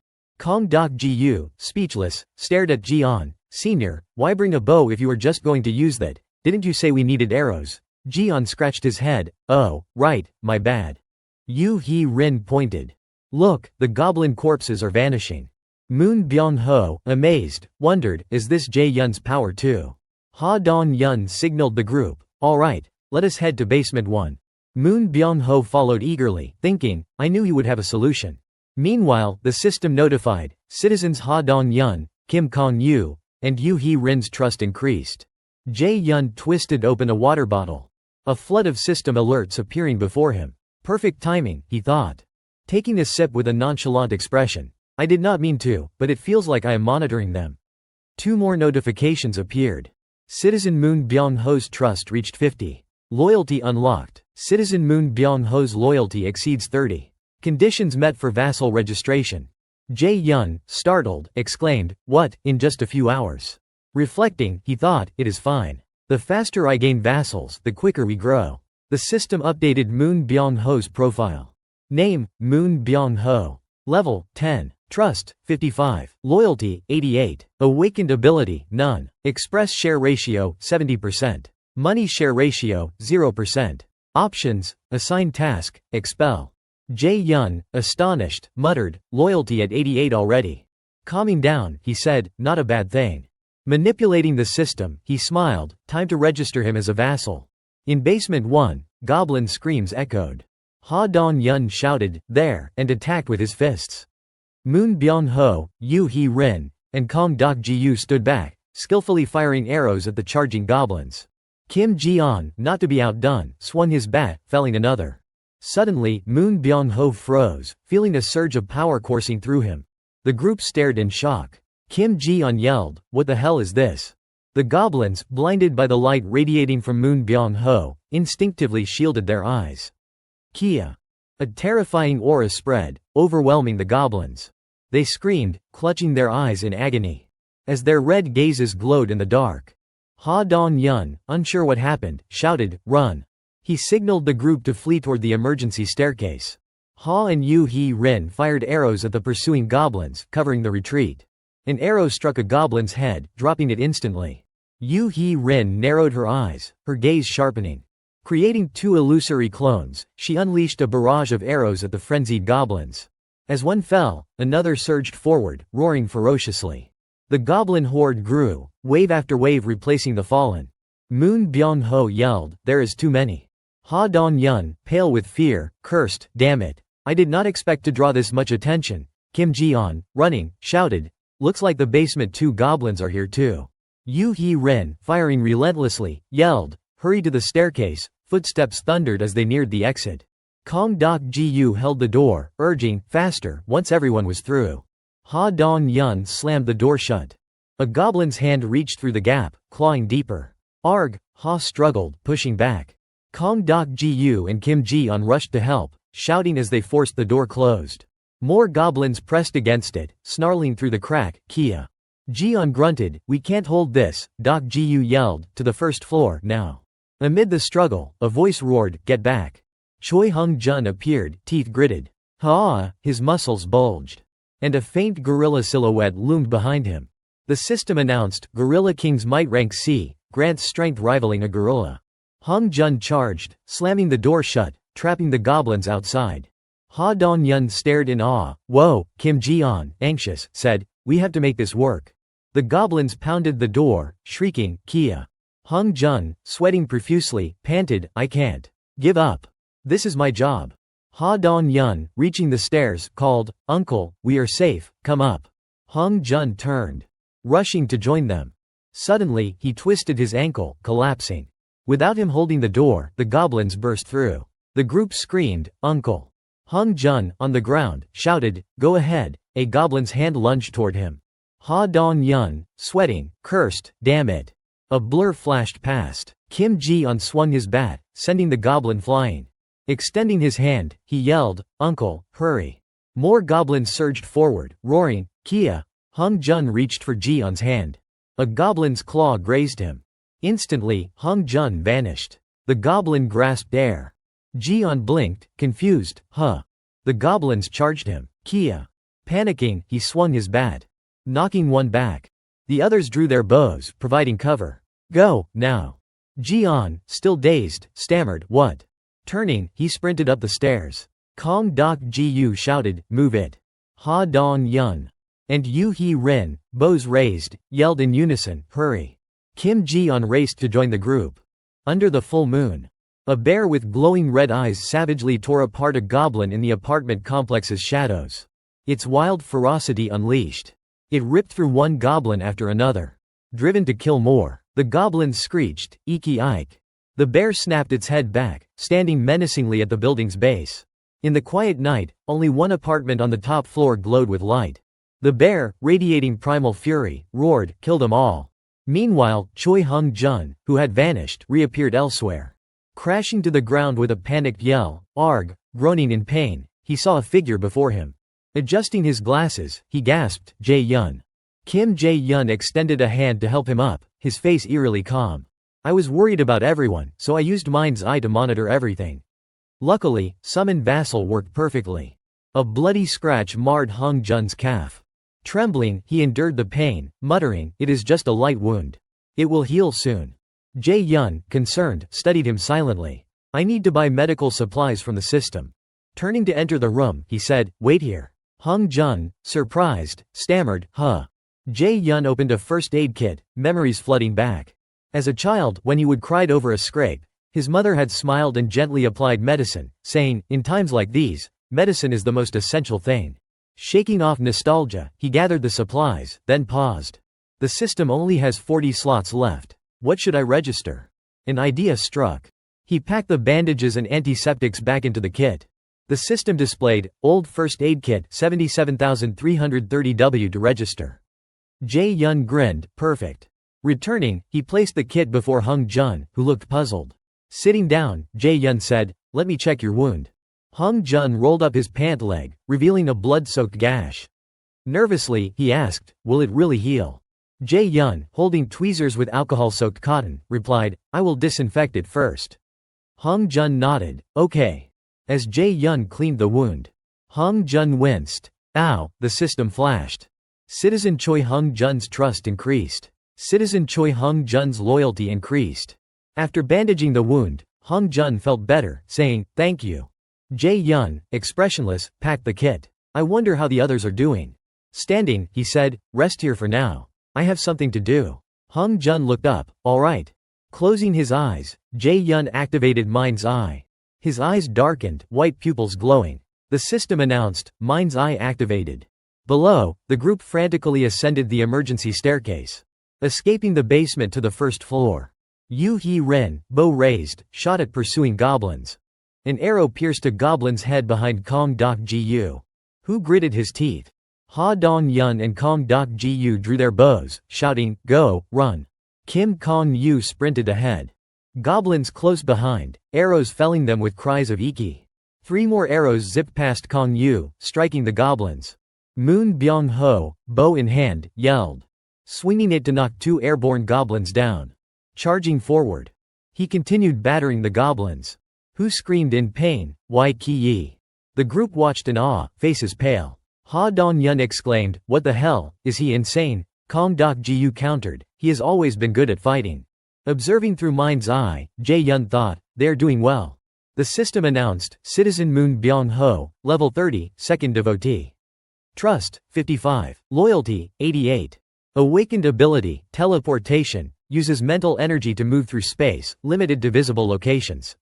Higher mental energy extends range. Express share ratio, 70%. Money share ratio, 0%. Options, assign task, expel. Jae Yun grinned, registering him as a vassal was the right call. A baseball bat smashed a goblin's head, killing it instantly. Ha Dong-yun turned to Kong Dok-ji-yu, "Is the power strip ready?" Dok-ji-yu, placing it on the ground, replied, "Done." Ha asked Yu Hee-rin and Kim Kong-yu, "What about the water tank?" Yu Hee-rin confirmed, "Set." Ha urged Moon Byung-ho, racing up the stairs, "Hurry, Byung-ho." Moon leapt over a pile of obstacles on the staircase. Only the barricade remained. But the large water tank, pre-positioned, teetered precariously. Water gushed down, flooding the goblins below. Confused, they screeched, "Ki wai ki." The torrent swept them away, "Ai kai." Ha Dong-yun shouted, "Now." Dok-ji-yu flipped the power strip switch, "Got it." Electricity surged through the wet exposed wires at the goblins' feet. Electrocuted, they collapsed. Simultaneously, Jae Yun received system notifications. Goblin level 6 defeated. Goblin level 6 defeated. Goblin level 6 defeated. You have earned a significant amount of express. Total, 334,644W transferred to citizen account. Your level has increased. New skill acquired. Jae Yun, startled, felt pain as a purple circle appeared at his feet. The circle expanded, enveloping the staircase, and reaching the basement. Goblins caught in its glow screamed, "Kruk." The system announced, "Multiple enemies detected. Elimination initiated." The purple light transformed the goblins, sprouting massive bony tumors. Writhing in agony, they exploded. "Kruk kruk," notifications flooded. Goblin level 6 defeated. Goblin level 6 defeated. Goblin level 7 defeated. Goblin level 6 defeated. At the emergency staircase, the goblins screeched wildly, "Kai Kai." Suddenly, something furry collided with the goblin at the rear. Annoyed, it turned to see a massive bear. Dozens of times its size, looming over it. The goblin gasped, "K." The bear opened its jaws, sharp fangs gleaming, eyes blazing red with ferocity. It lunged, attacking the obstructing goblin, which screamed in agony, "Kia." The other goblins turned, panic spreading across their faces. Before they could react, the bear raised a massive paw, swatting a goblin away. Enraged, it tore through the goblins, biting and ripping them apart. The goblins counterattacked, "Kai." But the bear held its ground, swiping away those that lunged. One goblin clung to its body, biting and clawing, drawing blood. The bear roared in pain, its eyes glowing menacingly. Weakened, it was overwhelmed as the goblins swarmed, biting and tearing at its flesh, "Kia Kia." Their claws gripped its head, its eyes dimming in despair. Just as it seemed the bear would fall, the goblins exploded, blood splattering its body. Stunned, the bear stood frozen, confused. The system announced, "New citizen registered." Exhausted, the bear staggered, its thick fur receding, to reveal a beautiful young woman, her eyes heavy with fatigue. She collapsed. Observing through mind's eye, Kim Jae-yun clutched his face in shock. The woman lay among the fallen goblins, striking in her vulnerability. Who is she? The system analyzed. Name, Oh Yoon-ju. Level, 33. Trust, 9. Awakened ability, Bear Transformation Rank A. Fully enhances physical abilities and regeneration. Jae-yun deactivated mind's eye, his eyes returning to normal. Level 33 with a rank ability, he thought, incredulous. More notifications appeared. Citizen Ha Dong-yun's trust reached 50. Loyalty unlocked. Citizen Yu Hee-rin's trust reached 50. Loyalty unlocked. Citizen Kong Dok-gu's loyalty exceeds 30. Conditions met for vassal registration. Jae-yun, stunned, muttered, "Ha Dong-yun, Yu Hee-rin, and Kong Dok-gu too." Closing his eyes, he said, "Excellent." Opening them, he commanded, "Register Kong Dok-gu as a vassal." The system displayed. Name, Kong Dok-gu. Level, 25. Title, Third Devotee. Trust, 55. Loyalty, 31. Awakened ability, Steel Knight Rank B. Summons a full-body steel armor with powerful weapons. Options, Assigned task. Jae-yun pondered, vassal levels are tied to their awakened ability ranks. He compared. Choi Hung-jun, Gorilla Strength Rank C, Level 20. Kong Dok-gu, Steel Knight Rank B, Level 25. Moon Byung-ho, Teleportation Rank A, Level 30. So, vassal levels are determined by ability rank at registration. He wondered, are ability ranks random? Analyzing Moon Byung-ho and Choi Hung-jun, he noted Moon's Rank A ability despite lower loyalty than Hung-jun, who got Rank C. Kong Dok-gu, with only 31 loyalty, received a Rank B ability. If I could figure out what determines higher ranks, it would be a game changer. With only 10 vassal slots, prioritizing high rank abilities was critical. Closing his eyes, he thought, what if I register an awakened person and someone stronger appears? The system clarified, awakened citizens can freely move through stairs, elevators, and hallways. Jae-yun approached the elevator. Touching it, the system announced, Absolute Dweller's Eye activated. His eyes darkened, observing the unconscious woman in the basement. The elevator stopped at the 30th floor. Turning to Choi Hung-jun, he said, I need a favor. Hung-jun, surprised, replied, Huh. As the elevator doors opened, Jae-yun added, Please bring the woman from basement 2 up here. At the emergency staircase, Kong Dok-gu and Moon Byung-ho cleared electrical cords. Kong stared at the scattered goblin corpses, puzzled, what happened? Why did they die so brutally? Ha Dong-yun, frowning, thought, this kind of power. Recalling the goblin's collapse, he concluded it was someone immensely strong. Sweating, he remembered their first day.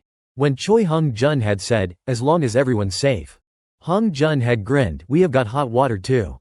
Yu Hee-rin and Kim Kong-yu had been shocked, hot water, that is Jae-yun's power, right? Park Hae-won, embarrassed, had waved it off, it is all thanks to Jae-yun's supplies. Without him, we would only have rice and tangerines. Ha Dong-yun, reflecting on Jae-yun's mysterious abilities, concluded, it has to be him.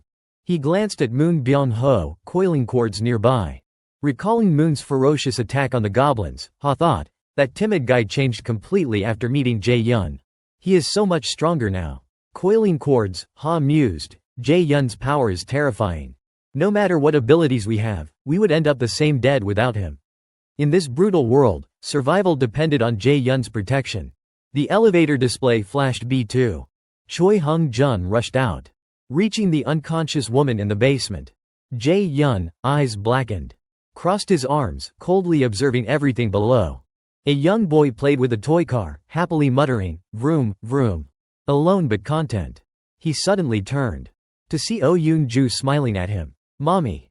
He giggled, waving back. Her smile froze, sweat beading on her face. Behind the boy stood three goblins, the source of her terror. Unaware of their danger, the boy kept playing. Tears streamed down Yoon-ju's face as she screamed, "Number." The toy car was splattered with blood. Gasping, she awoke. HRK. Kim Jae-yun approached, checking on her. "Yoon-ju, are you okay?" He watched her silently. Her head throbbed. Introducing himself, he said, "I am Kim Jae-yun. Nice to meet you." Still dazed, she asked, "Was it you?" Jae-yun, confused, replied, "What?" Her mind flashed to the goblins that had harmed her son, their heads obliterated. His hand clenched. He did not deny it. "Yes, it was me." Yoon-ju, speechless, recalled how he would wiped out a horde of goblins in an instant. Hesitant, she gripped her trembling arm. Tears falling again. "Can he do it?" Choking back sobs, she pleaded, "Please save my son." Her face was drenched in tears. "My boy. Just one more day with him, please." The system notified. Citizen Oh Yoon-ju's trust increased. She sobbed, "I miss my son so much." Jae-yun could not bear to tell her the truth. Goblins had killed her son. As she wept, wiping tears only for more to fall, he felt her pain deeply. Is there another way? The system sent a flurry of notifications. Task formed, kill 1,000 goblins. Time, unlimited. Penalty, none. Reward, revive Oh Yoon-ju's son. Jae-yun hesitated, is this really possible? He pressed the accept button, but the system responded. Task cannot be accepted. He thought to himself, saving a dead person is really impossible. Suddenly the system announced. Insufficient funds. Revival reward unavailable. Increase balance and try again.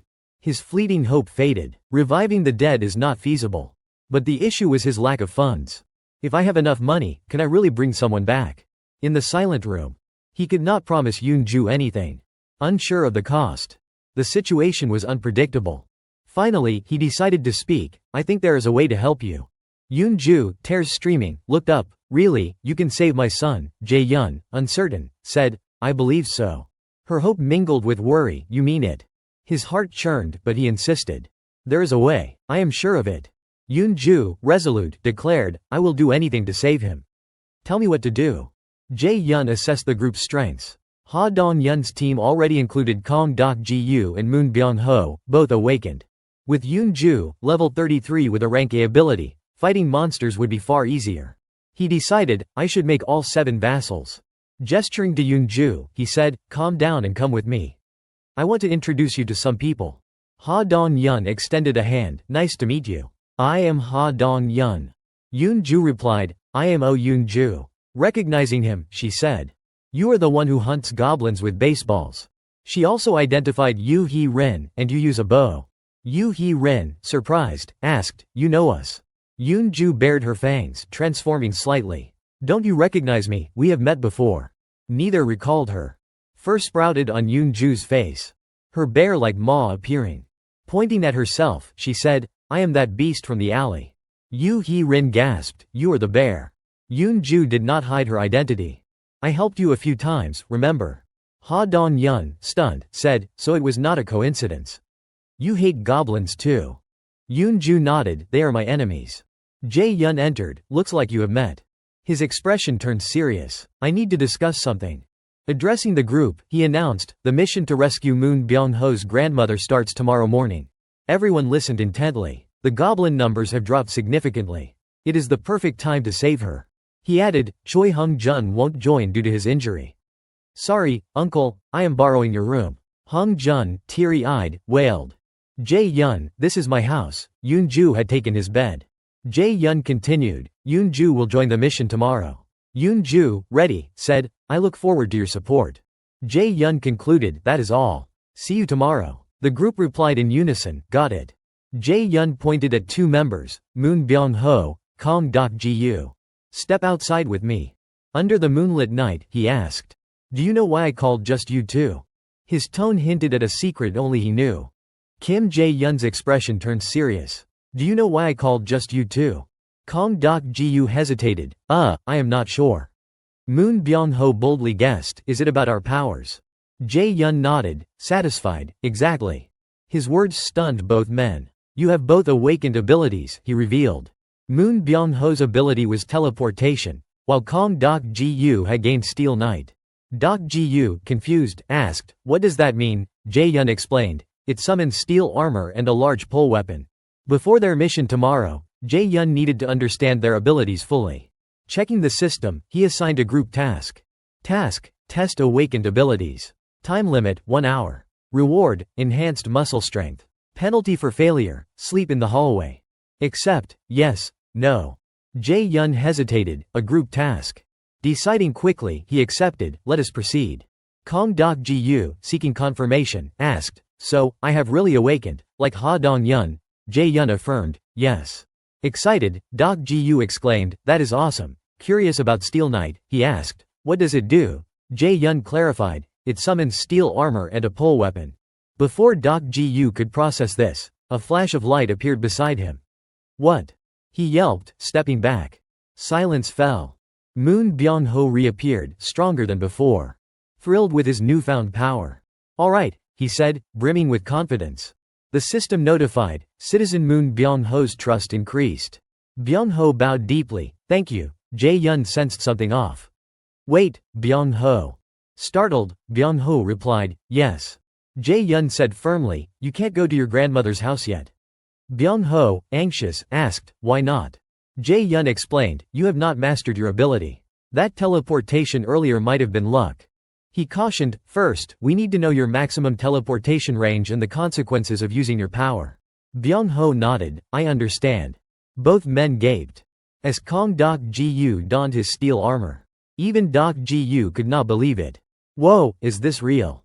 The system notified, Citizen Kong Dok-gu's trust and loyalty increased. Jae-yun called, Byung-ho. Pointing to a nearby building, he asked, can you teleport to its rooftop? Byung-ho, after a moment's thought, said, I will try. Jae-yun nodded, good. The system assigned a task, teleport to the rooftop of building 133. Time limit, 3 minutes. Reward, increased teleportation proficiency. Penalty for failure, sleep outside. Dok-ji-yu encouraged, you got this, Byung-ho. Byung-ho exhaled, teleportation energy enveloped him. And in a flash, he vanished. Amazed. He reappeared on building 133's rooftop. Waving to them. The system confirmed, Citizen Moon Byung-ho completed the task. Jae-yun sighed in relief, waving back. Suddenly. Byung-ho faltered, Alarmed. Jae-yun used Summon Vassal to bring him back to the hallway. Byung-ho lay unconscious on a bed. Checking the system, Jae-yun noted, he is exhausted from overusing his ability. Dok-ji-yu, worried, asked, is he okay? The system reassured, Moon Byung-ho is in good health but unaccustomed to his ability. Rest will restore him. Jae-yun exhaled, good. Casually, he asked Dok-ji-yu, do you exercise? Dok-ji-yu, confused, replied, The system assigned a task. Exercise in armor 100 push-ups, 100 squats. Time limit, 10 minutes. Reward, enhanced muscle strength. Penalty for failure, sleep outside. Dok-ji-yu began push-ups, hands on the floor. Sweating and trembling. He pushed through squats. Legs shaking. Done, he gasped, exhausted. The system confirmed, Citizen Kong Dok-ji-yu completed the task. Jae-yun noted, he is a former athlete. His stamina is impressive. Checking the system. He wondered. What is this? Dok-ji-yu, too tired to stand, asked, we are done, right? Jae-yun smiled, yes, you have worked hard. Rest now. Dok-ji-yu grinned, thanks. The system notified, evaluation complete. Muscle strength slightly increased. Jae-yun felt a surge of power. My strength increased too. Smiling, he thought. Things might change. The next day, in a Busan alley, Ha Dong-yun urged the group, run. They had not expected monsters. Kong Dok Gu, terrified, faced green-skinned creatures, transforming into his steel knight form. He cleaved a monster in half with one swing. More charged, roaring, graw. Furious, Dok Gu shouted, "Damn beasts!" He sent several flying. Glancing back, worried about attacks from behind, he heard Moon Byung-ho say, "I will handle the rear." Dok Gu's weapon was ready. "All right, I will take the front," he yelled, drawing the monster's attention. "Come fight me, you scum." The monsters focused on a dark figure. Oh Yoon-ju transformed into a bear, terrifying them. She and Dok Gu worked seamlessly, Yoon-ju easily crushing several monsters. Ha Dong-yun called, "Byung-ho." Byung-ho paused. "What?" Ha urged, "Go to your grandmother." Byung-ho nodded, "Thanks," and teleported away. As Jae-yun ate noodles, the system sent notifications. Citizen Oh Yoon-ju completed a task. Evaluating. Evaluation complete. 132,966 W transferred to the Absolute Dweller's wallet. Jae-yun, surprised, thought, money, the rewards are different.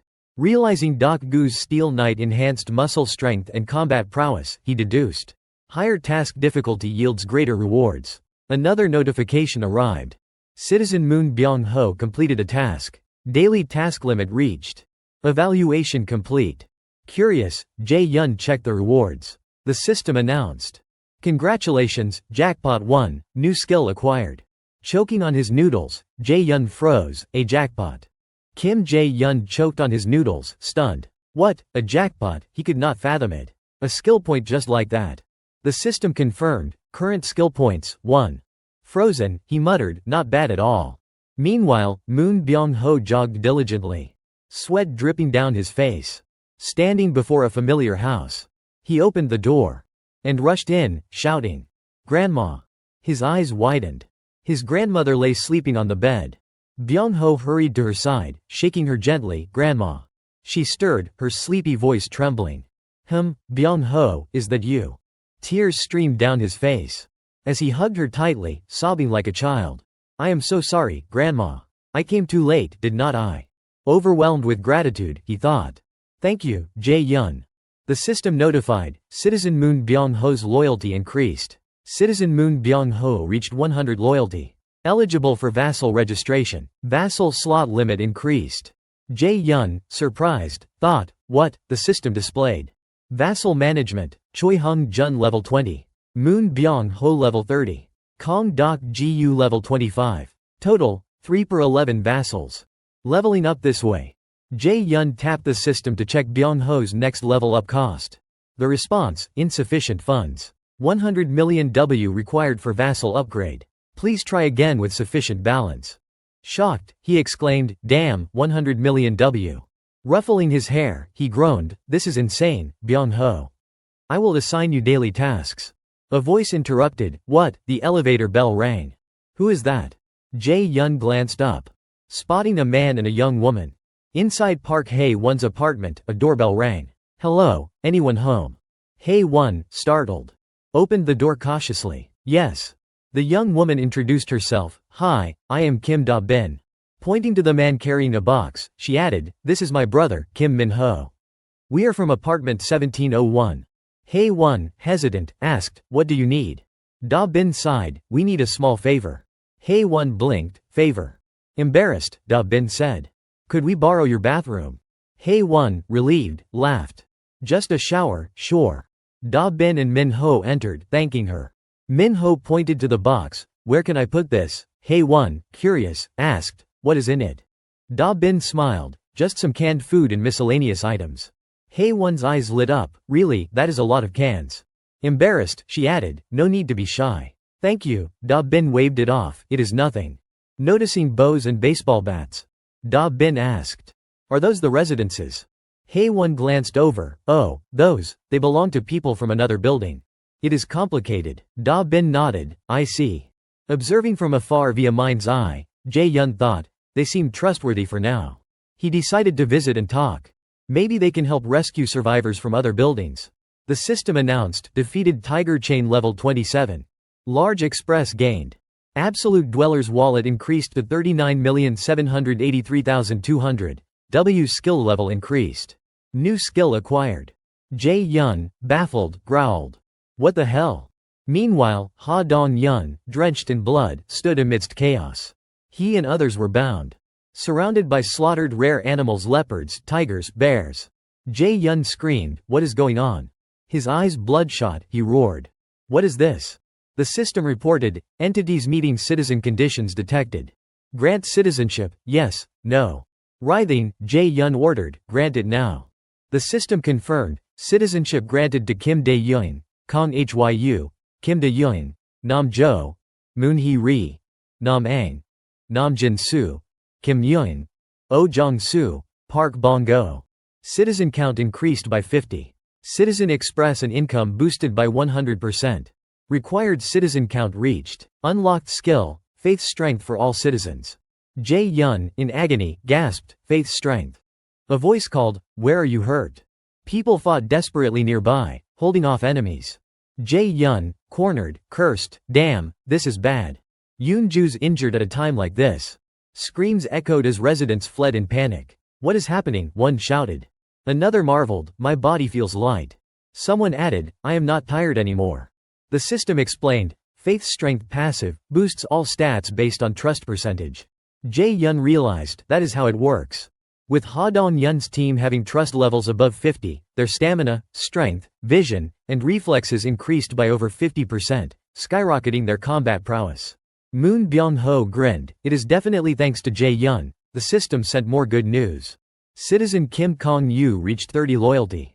Eligible for vassal registration. Citizen Yu Hee-rin reached 30 loyalty. Eligible for vassal registration. Jae-yun sighed in relief, both can finally become vassals. The residents gasped, "What is this?" The system announced. Kim Kong-yu, level 20, 4th devotee, trust 58, loyalty 32, piercing shot rank C. Fires arrows that pierce targets using mental energy. Yu Hee-rin, level 25, 5th devotee, trust 69, loyalty 33, poison bone rank B, creates lethal poison from bones. Surrounded by goblins, Kong-yu and Hee-rin fought back. Hee-rin's arrow struck a goblin, felling it instantly. The goblins wailed in pain. Shocked, she gasped, "What the hell?" Jae-yun, calmly activating a task, thought. Piercing shots decent. But poison bones risky. It could harm allies if misused. He set it aside for later. The system confirmed, Citizen Kim Kong-yu completed task. Daily task limit reached. Evaluation complete. Jae-yun sighed, no rewards this time. Deciding to check the lower floors. He entered a spatial dimension. Arriving instantly. Observing, he thought. They have stockpiled water and food well. No wonder they did not join Ha Dong-yun's group. Something darted past. What is that? Jae-yun chased it. The system displayed, name, Kim Dae-yun. Level, 26. Trust, 18. Awakened ability, healing rank B, uses mental energy to heal wounds. Express share ratio, 0%. Money share ratio, 0%. Jae-yun gasped, a healer.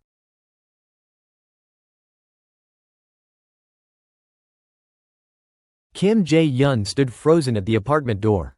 It creaked open. But the safety chain was latched. Sweating nervously, he suddenly recalled. Right, my new skill. The system had granted Invisible Hand of the Ruler level 1. Allowing him to summon and control an invisible hand. Acting quickly. Jae-yun felt the chain snap under the invisible force. Summoning invisible scissors. He cut through the chain with force. Splitting it in two. The door swung open. And he rushed inside. There, he found the healer he would been searching for, Kim Dae-yun, lying unconscious. Shaking her, he urged. Wake up. But her condition was worse than he would thought, severe dehydration. Scanning the room, Jae-yun grew tense. What is around to help her? Confused and desperate, he resolved. I have to save her. He pulled out his supplies, wondering, will this work?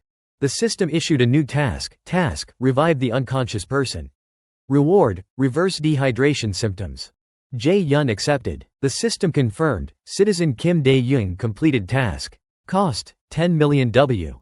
Sighing in relief, he watched as Dae-yun slowly opened her eyes. Shaking her gently, he said, can you stay awake? Dazed, she asked, who are you? Jae-yun replied, I am Kim Jae-yun, from upstairs. Surprised, she murmured, huh? Looking around the unfamiliar place, she asked, where am I? Jae-yun admitted, "You were in critical condition, so I broke into your apartment." Dae-yoon gasped, tears streaming down her face. Covering her face, she sobbed. Flustered, Jae-yun said, "Kim Dae-yoon, I am sorry, but we need your help." Pleading, he added, "Our teammates are badly injured." Dae-yoon propped herself up, staring silently. What is he talking about? How can I help anyone? Confused, she thought. This is absurd. How does he know I am a nurse? Assessing his desperate plea, she concluded he did not seem dangerous. Deciding to play along, she said, "All right, where do I go?" Jae-yun stopped her. "Wait."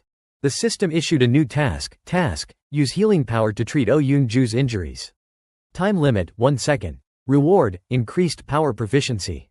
Penalty for failure, none. Jae-yun mused, heal Yoon-ju. Turning to Dae-yoon, he said, "Eat this and rest first. I will bring the injured person here." Before she could protest, he placed a pile of tangerines in front of her. "Wait," she shouted, pointing at the system interface. "What is that?" Jae-yun gave a sheepish smile. "I will explain later." Leaving her to rest, he said, "Your body's weak. Stay here for now." Dae-yoon, trembling as she held the tangerines, thought, "Am I dreaming?" Jae-yun stepped into the apartment. Rushing inside, the system notified. Citizen Kim Dae-young's trust increased. Sighing, he thought, "Of course she does not trust me yet. Barging in like that, how could she?" Observing from afar, he noted they should be arriving soon. Suddenly, he gasped, "Huh." A tiger was chasing the group. Its jaws wide. Fangs and claws bared, hot on their heels. Jae-yun recognized it. The tiger chain. Kim Jae-yun froze, watching the scene unfold. Another one. The tiger chain relentlessly pursued the group. Suddenly, a girl tripped. Unable to keep running, she tumbled far, and the group shouted, "Hee-rin." Hee-rin struggled to lift her heavy body but failed. A scream echoed from afar, "Number." Unaware, Hee-rin did not see the tiger chain looming close. Its jaws wide, ready to swallow her whole. Its sharp fangs gleamed. Just as it lunged, the tiger chain locked eyes on something and spared Hee-rin. She vanished in an instant. Gasping for breath, Hee-rin coughed heavily, stunned by her narrow escape. Jae-yun sighed in relief. That was close. Glancing at her, he thought, "This bought us some time." The system promptly asked, "Entity meeting citizen conditions detected. Grant citizenship, yes, no." Moon Byung-ho appeared, carrying his grandmother, pleading, "Please help her." Jae-yun reassured him. "All right, just wait." Byung-ho nodded, clutching his grandmother tightly. "Okay, I understand." The tiger chain continued its frenzied attack, undeterred. Jae-yun used invisible hand again, calculating a different approach to capture it. The tiger bared its fangs, roaring at the group. Ha Dong-yun, running, sensed something blocking his path. He grabbed an iron bar and kicked it toward the tiger chain. Holding a baseball, he hurled it with all his strength. The tiger dodged effortlessly, unfazed, and roared back. Kim Kong-yu shouted, "Dong-yun." As the tiger chain prepared to devour him, Dong-yun met its gaze defiantly. Too late. He yelled, "Everyone, run." He sprinted away. The tiger closing in, its sharp teeth inches from him. Dong-yun turned, his face resolute. Suddenly, the tiger chain stopped. Subdued by someone, saving Dong-yun. It writhed, claws flailing, roaring in agony. Dong-yun stood stunned. Kim Kong-yu appeared, shielding Dong-yun. A system panel popped up before her, startling her. "What is this?" From afar, Jae-yun thought, "I do not need to intervene. Kong-yu's been hunting, and the rewards are piling up." Facing the tiger chain alone, Kong-yu's icy gaze locked on as it bared its fangs. She fired an arrow with precision. The system notified Jae-yun, defeated Red Tiger level 28.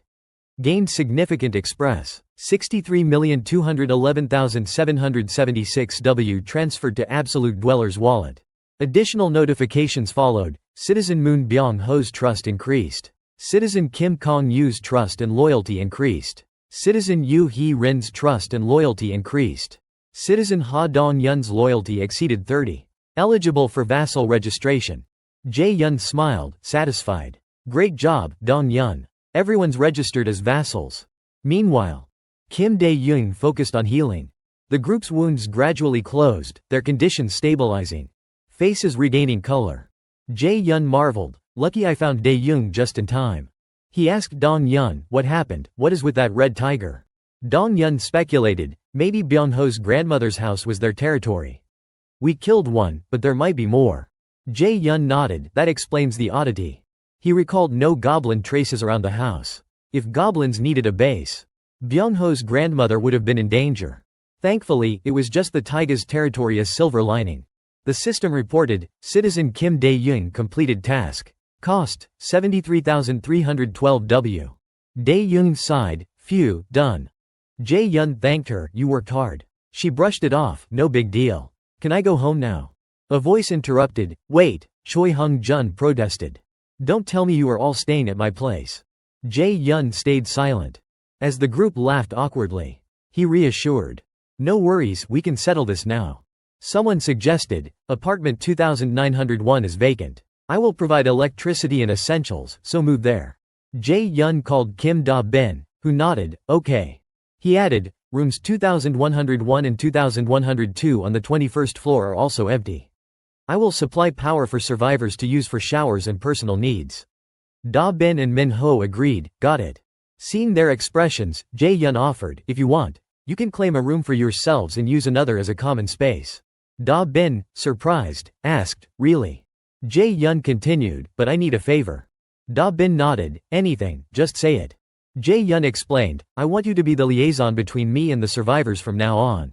Da-bin stammered, a liaison. He nodded, yes. Issuing a proclamation, he said. Announce that the team killing 100 goblins fastest will get a vacant apartment with unlimited electricity, water, gas, and food. He added, apartments housing 10 survivors will receive the same benefits. Though supply times may vary by floor. Jae-yun emphasized. Only those proving their strength will earn rewards. The system assigned a task, hunt goblins. Time limit, 168 seconds. Reward, small amount of express. Penalty for failure, banned from using communal facilities. Assigned task, yes, no. A young man, panting with exhaustion, was on a goblin hunting mission. The goblins bared their grotesque fangs. Running, he cursed, damn it. Eyeing a door ahead, he promised himself, just a bit more. A goblin caught up, grabbing his shirt. He stumbled, crashing to the ground, shouting. Now. His teammate praised, good job, you lured out plenty of goblins. The goblins screeched. As his teammate pinned them with a blade, immobilizing them. The creatures toppled. Some flailing with legs in the air. Others charging recklessly. Some gave up, sitting and clutching their faces. The group yelled, over there, they are escaping, attack, quick. A smug red-haired man suggested, want to see something fun. Curious, the group watched. As he pointed his blade at the goblins. And threw it. Instantly killing one. Grinning, he boasted, see that, his teammates cheered, awesome. Rubbing his shoulder, the red-haired man asked, so, how many did we get today? A blonde teammate tallied, I got 22. Another chimed in, I win, I got 24.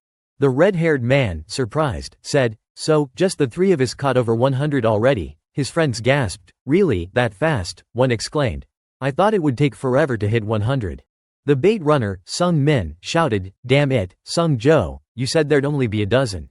Sung Jo snapped, what now? Sung Min fumed, a dozen, you said, look at that. Sung Jo brushed it off, results matter. We are getting a new house. Sung Min, furious, retorted, I nearly died because of you. Sung Jo smirked, who planned this? Me. I made the spears with the twins. You just ran. Sung Min stammered, that is. Sung Jo warned, not happy, we will kick you out. We are fine without you. The twin brothers intervened. Calm down, Sung Jo, one said. The other reassured Sung Min, you did great as bait, super fast. Sung Jo, unrelenting, grumbled, you dare curse me, watch your mouth. The older twin mediated, Sung Min, that was too much. Apologize. Sung Min softened, fine, sorry. Sung Jo turned away, whatever, let us hit the 21st floor for the new house. At the 21st floor, Kim Da-bin greeted them warmly but apologized, sorry, another team claimed the reward first. Sung Jo, shocked, asked. Someone beat us to 100 goblins, Da-bin nodded, yes. Sung Jo gripped his bat, demanding. Don't mess around, give us the house. Da-bin, serious, said, I am not joking. Footsteps approached. She pointed, here's the team that got 100 first. Sung Jo gasped, isn't that Uncle Jae-ho's family in Min-ho? Da-bin asked Min-ho, how'd it go? Min-ho replied, "Deal's done. We gave up the house. In exchange, they will supply food and essentials for our family and Uncle Jaeho's. His daughters are exempt from missions." Da-bin, surprised, said, "Wait, are not Jaeho's daughters minors, already exempt?" Uncle Jaeho chuckled, "They are adults, just look young, like their mother." Da-bin laughed awkwardly, "Oh, really?" Jaeho added, "They are great archers like me, but their mom worries too much." Min-ho noted, "I also negotiated for bows and arrows." Da-bin asked, "To hunt more goblins?" Min-ho nodded, "Yeah, Jae-yun asked us to clear them out. Those damn goblins never end." Sung-jo interrupted, "Hold on. Isn't this favoritism? You are all connected." Min-ho countered, "True, it seemed unfair. So Jae-yun offered the same benefits to the second and third place teams and told us to head to the 30th floor. Da-bin smiled, "Got it. Head to the 30th floor. He is waiting." Sung-jo gritted his teeth. In the elevator, they whispered. "This G guy's younger than us," one said. Sung-jo scoffed, calling him, "Sir, ridiculous." The twins joined in, "Yeah, like he is some god. More like a cult leader." They snickered. Sung-min retorted, "You are one to talk." Leeching off his power and begging for his favor. Sung-jo glared, "Watch it." The elevator announced, 30th floor. Doors opening. Sung-jo told the twins, "See you later." The twins blinked, "Huh." Kim Jae-yun stepped forward calmly, flashing a standard smile. "Hello." Sung-jo's group fell silent, stunned. Sung-jo extended a hand. "I am Bae Sung-jo." Jae-yun shook it, saying, "I closely observed your performance, Sung-jo, and your team. Using the defensive wall was impressive." Sung-jo stammered, "How do you know that?" Jae-yun replied, "I am granting electricity, water, and gas to apartments 1302 and 150. Sung-jo, shocked, asked, "Is that really possible?" Jae-yun smiled, "Of course." The group, bewildered, wondered how. Jae-yun cut in, "You have hunted 100 goblins, meeting the conditions." He added firmly, "And I am not a cult leader or a god." The group froze. "What?" Jae-yun looked at them directly. "By the way." He raised a hand to his mouth, "I have a favor to ask." Frantic footsteps echoed through a chaotic chase, screams piercing the neighborhood. Men ran desperately, dodging giant monsters wielding weapons. A young man, running for his life, shouted to Ha Dong-yun, who was waiting, "Throw it." They had lured the monsters into a dead-end alley for an ambush. Dong-yun smirked, "Good job." Drawing a spear from his back, he prepared to throw, a blue aura enveloping his hand. His stats appeared. Name, Ha Dong-yun. Level, 33. Title, 6th member, Spear Knight. Trust, 70. Loyalty, 78. Awakened abilities. Throw rank B, consumes mental energy to throw objects. Increasing attack power 5-fold. Pierce rank A, consumes stamina to thrust a spear, generating temporary blade energy. Knight, physical stats scale with loyalty percentage. Express, monster loot, tripled for kills by titled knights. Spearmaster, 11% proficiency. Higher proficiency boosts attack power. As the monsters chased, Dong-yun seized the moment, gripping his spear, teeth clenched, and hurled it. The spear pierced a monster's chest, sending it crashing with a pained roar. Another monster, enraged, charged him, weapon raised. Unfazed, Dong-yun stood his ground. A sudden arrow, fired by Kim Kong-yu from behind, rocketed into the monster's head, killing it instantly. Dong-yun, spear still raised, had not needed to act. Another monster loomed in the distance. He threw his spear again, blood spraying as it fell dead with a thud. The system notified, defeated Orc level 19. Gained Express. 3,211,980 W transferred to Absolute Dweller's wallet. Team task, eliminate 100 orcs completed. Dong-yun approached the hiding survivors, leading them away from the monster's pursuit. From home, Kim Jae-yun observed Dong-yun's group via mind's eye. A warning appeared, unauthorized entity attempting to infiltrate. Another notification followed, entity meeting citizen conditions detected near Absolute Dweller's domain. Grant citizenship, yes, no. Jae-yun, unsure whether to be pleased or concerned, noted, 3 people this time. After a moment, he decided, all right, we have hit 200 citizens. Grant citizenship. The system confirmed, citizenship proposed for Lee Mong-woo, Sun Bull, and Lim Yun-sung. Citizen count reached 200. Unlocked skill, taxation. The system explained, taxation collects 10% of citizens' cash without reducing their actual funds. Cooldown, 30 days. Jae-yun, surprised, mused, so, I get a share of distributed funds, but it is locked for 10 months. Worried about time, he strategized, to save my parents, I need Dong-yun's team to reach Nambu-Mindong fast. First, distribute 30% of the rewards. Scrolling the system, he sighed, consider it an investment, the system announced. Skill leveled up. Absolute Dweller reached level 10. Gained 3 skill points. Before he could celebrate, a sharp chest pain struck. Clutching his chest, vision blurring. He saw the building shrouded in eerie purple mist. Gritting his teeth, he read. Congratulations, claimed ownership of an entire apartment complex. Received 1 billion W support fund. Construction function unlocked. Stunned, he gasped, construction, another notification listed options. Solar power system, 133 million W convenience store, 219,990,000 W gym, 300 million W support fund, 1 billion W annual revenue, 30 million W. Jae-yun, shocked, exclaimed, only 30 million a year. With 133 million to install, it takes 5 years to break even. The system urged, confirm construction, yes, no. Pacing, he muttered, this won't do. I have too many expenses. Then, realizing. The 1 billion W fund. The system clarified, support fund is exclusive for infrastructure. Elated, he thought, that is different. It is separate from my account. Gotta spend it all. Selecting the solar power system, he confirmed. Construction time, 23:59:59. Remaining fund, 867 million W. Hesitating, he clicked his tongue, still feels like a waste. Can I build more? The system noted, 1 solar power system per complex. Disappointed, he spotted the convenience store option and selected it. Stunned by the details, convenience store, links to Absolute Dweller's store skill. Sells registered items directly, no cashier needed. Prepaid items are instantly produced. Excited, he exclaimed, nice. Recalling the hassle of delivering supplies, he thought. This lets people shop themselves. And I can adjust prices. I can raise everyone's fund share. He built it immediately, selecting apartment 101. Convenience store construction time, 47:59:59. Next, he targeted the gym, described as basic training facility. Boosts strength and stamina by 200%. Citizens below level 15 gain 300% training efficiency.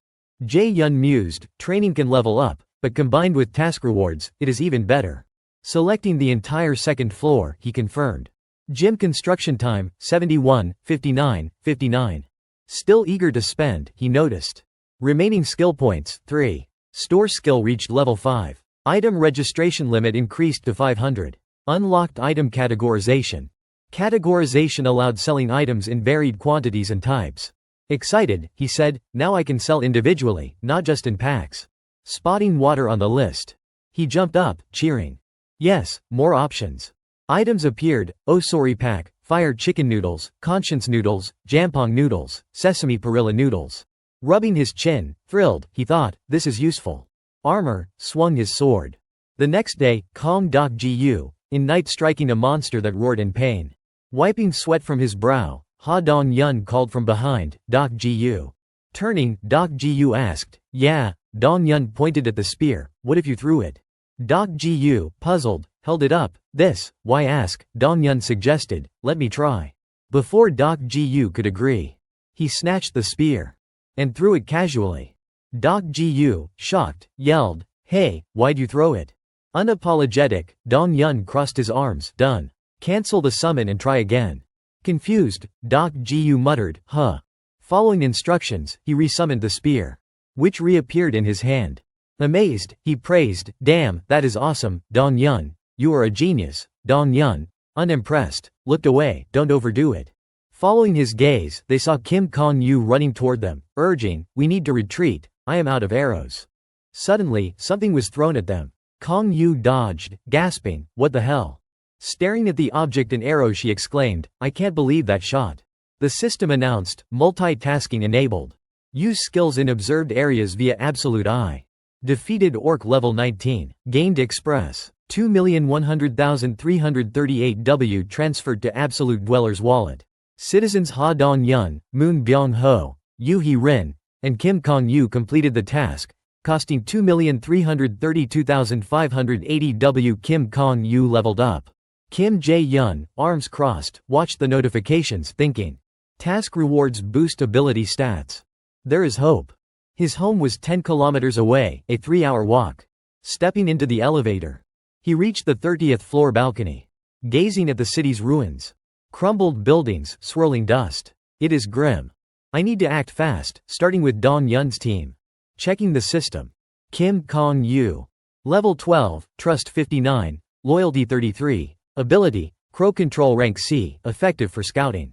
Jeon-do, Level 33, Trust 51, Loyalty 12, Ability, Bear Transformation Rank B, Express Share 70%, Money Share 30%, no tasks assigned.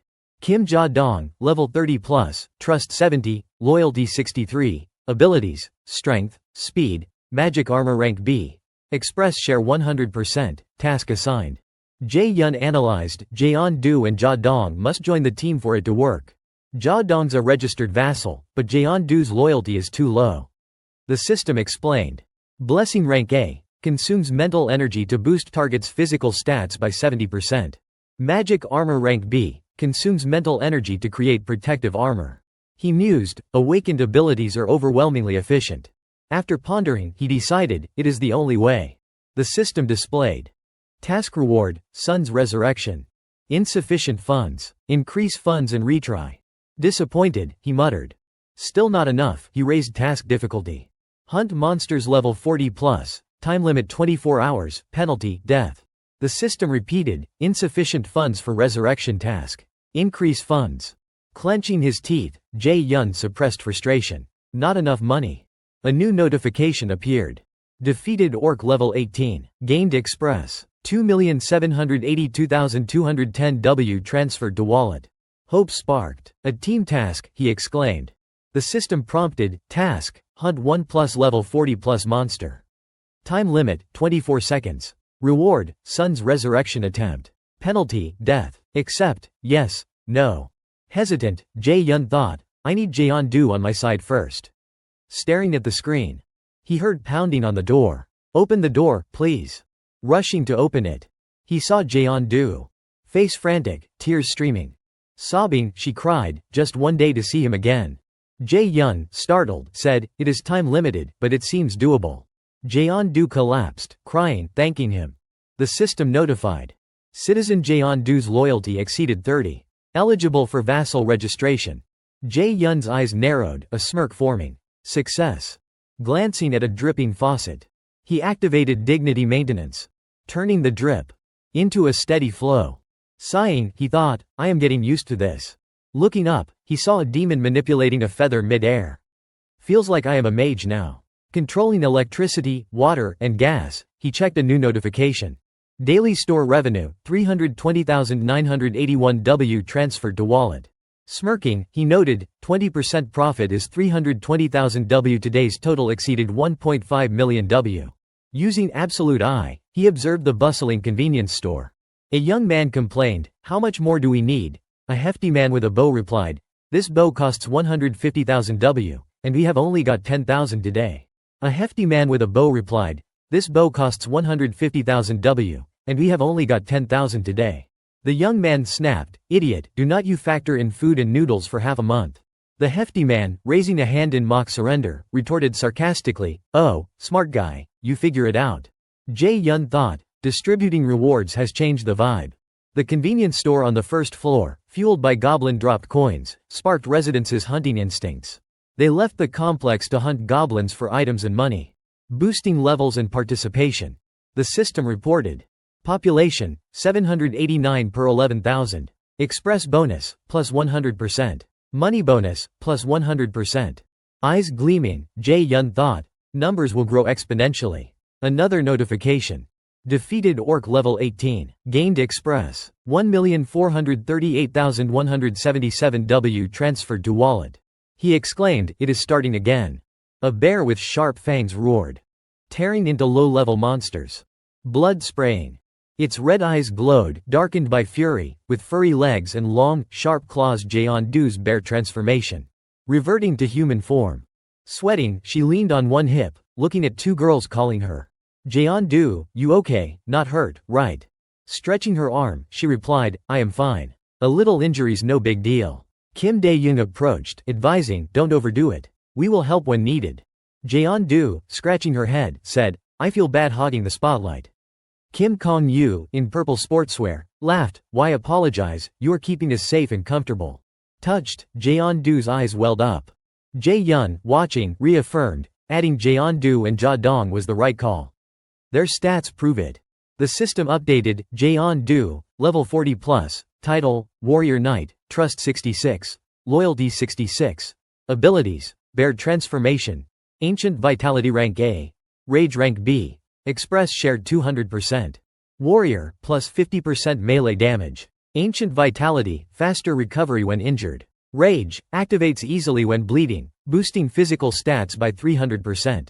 A distant roar alerted the three women, who braced for combat.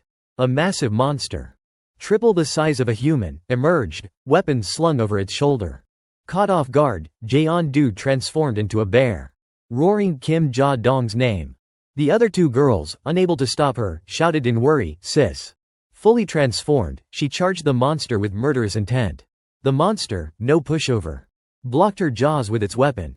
Both roared fiercely, locked in a brutal clash, neither yielding. Kim Kong-yu, aiming to assist, fired an arrow. It zipped forward, and Jeon-do's bear form dodged just in time, letting the arrow strike the monster's arm. It howled in pain, arg. Seizing the moment, Jeon-do pounced, knocking it down, and biting deep. Blood sprayed as she released, crimson dripping from her teeth. The system blared, defeated Orc Leader level 28. Gained Express, 73,263,099 W transferred to Absolute Dweller's wallet. Citizen Oh Yoon-ju defeated Leader Jo Pak.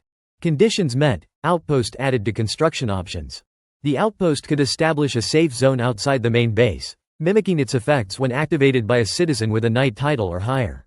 If illegally occupied for over a day, it would be destroyed. Cost, 1.3 billion W. Kim Jae-yun, stunned by the price, smirked slyly. Outpost at 1.3 billion, orcs are cleared, and funds are ample. Worth the investment, the system prompted. Construction requires 3 citizens with knight titles or higher for 7 days. Confirm, yes, no. He hesitated. Wait, that means Ja-dong and Dong-yun would be stuck there for a week. A week's too costly. Noting the area near Jo Pak was nearly cleared of monsters, he thought, no need for an outpost. After careful consideration, he chose no. Still a good gain. If I could build this at the main base, my family would be fully protected. Recalling childhood memories with his family, he stood by the window, plotting. Getting mom and dad here won't be easy. Closing his eyes, he prayed, please be alive. He resolved. Tomorrow, I will send Dong-yun's team to the main base. On a dark, lampless road, Kim Kong-yu watched Jeon-do's bear form tear into the monster, awestruck. Insane, ripping an orc apart barehanded. Well, not human, I guess. He mused, she was strong even before Jae-yun's blessing. How'd he convince her? She was obsessed with goblins. New power, maybe. The system announced, team task, return. Time limit, 1 hour. Reward, small express. Penalty, none. A teammate called, let us head back. Kong-yu whistled, startled, replying, oh, right. A crow, hearing the whistle, flew to perch on his arm, chirping. He stroked its neck, smiling, good job. Ha Dong-yun, blood still drying on his face, patted Kong-yu's shoulder. Scout ahead. Kong-yu nodded, yes, senior. Ordering the crow, be careful. It shot off to scout. Kong-yu watched it vanish. Then Dong-yun reassured. No issues, let us move. The group departed. Suddenly, Kong-yu stopped. Glancing back, what is that, a rat? He crouched, inspecting something. Then stood as a rat darted out. Eyes like bullets. Hopping swiftly. Kim Jae-yun bowed politely, please help me. The group exchanged glances, silent. He continued, head still lowered. I know it is a slim chance. Ha Dong-yun broke the awkward silence, is your family in this complex? Another chimed in, it is hard to guarantee. Moon Byung-ho interrupted, standing tall, hand on chest, declaring, we will help. Stunned, the group turned to him. His resolute voice rang out again, no, let me help. Dong-yun nodded, right, we survived thanks to you. Turning to Jae-yun, he affirmed, I am in. Just tell us what you need. Jae-yun, astonished, bowed, thank you. He explained, the orcs at Jo Pak Station are cleared. Take the subway to Semi Station. Jagochi Station is closest to my home exit too. I will guide you from there. I am not asking you to rush straight there. I know it is a lot. Focus on Gion first, secure it. Speaking non-stop, he was met with attentive silence. The group responded in unison, got it. Bowing again, Jae-yun said, thank you. Rest well tonight, we move tomorrow. Kim Da-bin interjected, wait, a question. With your powers, can't you bring your family here? Jae-yun, who'd wrestled with this, replied, I tried. The task reward allows instant teleportation of one person. I was excited about Byung-ho's ability for this reason it might have brought my family here instantly. But the task was impossible. It failed completely. Maybe Byung-ho's grandmother was beyond my influence. If that is why, and my parents died outside my range, I am powerless. Damn it. After a pause, scratching his head, he added. I can't do everything. I have limits. Reassuring them, he said. But do not worry, I will keep my promise. The system notified, Citizen Jaeon-do's trust increased. Jaeon-do smiled. Thanks for being honest. Jae-yun replied, you too. That is all for today, rest up. The group dispersed. Dong-yun patted Jae-yun, I am off. Rest well. A system alert flashed. Unauthorized entity attempting infiltration. Entity meeting citizen conditions detected near the complex. Grant citizenship, yes, no. Jae-yun's eyes turned cold. Grant it, the system responded. Citizenship proposed for Yi-jin. Yi-jin accepted. Name, Yi-jin, level 31, trust 7, ability, Queen of Rats, express share 0%, money share 0%, task, expulsion. Reading this, Jae-yun muttered, awakened rat. Using absolute eye, he was stunned to see a chittering rat. An hour earlier, the rat had watched his group, thinking, who are they, orc slayers? All awakened, maybe. Worth following. It trailed them through the city. Everything unfamiliar. Climbing a building's window. It saw children playing in a park with family, hearing, let us go, mom, look here. Shocked, sweating, it thought, kids playing. Why so many people here? What is this place? It darted through streets. Leaping between buildings. Then crashed into a system screen. Squealing in pain, a lump swelling on its head. Clutching it, teary, it read, entry restricted. Accept citizenship, yes, no. Ecstatic, it chittered, yes, yes. Confirming yes, it hesitated, anxious. As a rat, no good. After acceptance. It ignored the crowd, rushing in. Residents screamed, a rat. Some fled, others chased, shouting. It is running, catch it. The rat tumbled, dodging pursuit. And entered the gym. It saw muscular youths lifting weights. And fit women training hard. Terrified, it thought, where am I? Finding a secluded spot. It transformed into a human girl, groaning in pain. My head. Suddenly, she laughed. Finally, a way to survive. Clenching her teeth, she planned, how do I get there? Jo Pak Station via subway is the way. Semi Station has monsters. But that is my chance. No place I can't reach. The system announced, defeated tamed house rat level 2. Gained small express. 1416 W transferred to absolute dweller's wallet. Queen of Rats rank A. All rats pledge loyalty to her, controllable like limbs, sharing senses.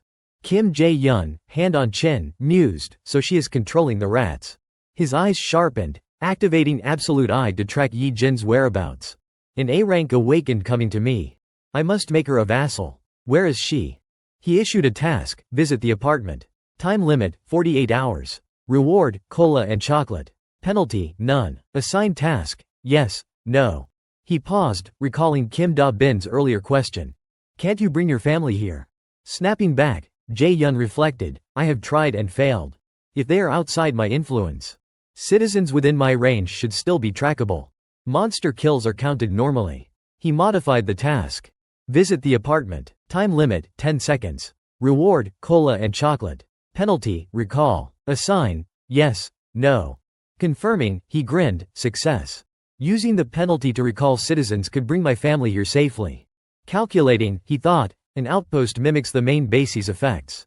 After Ha Dong-yun's team builds it, I will grant citizenship to my family.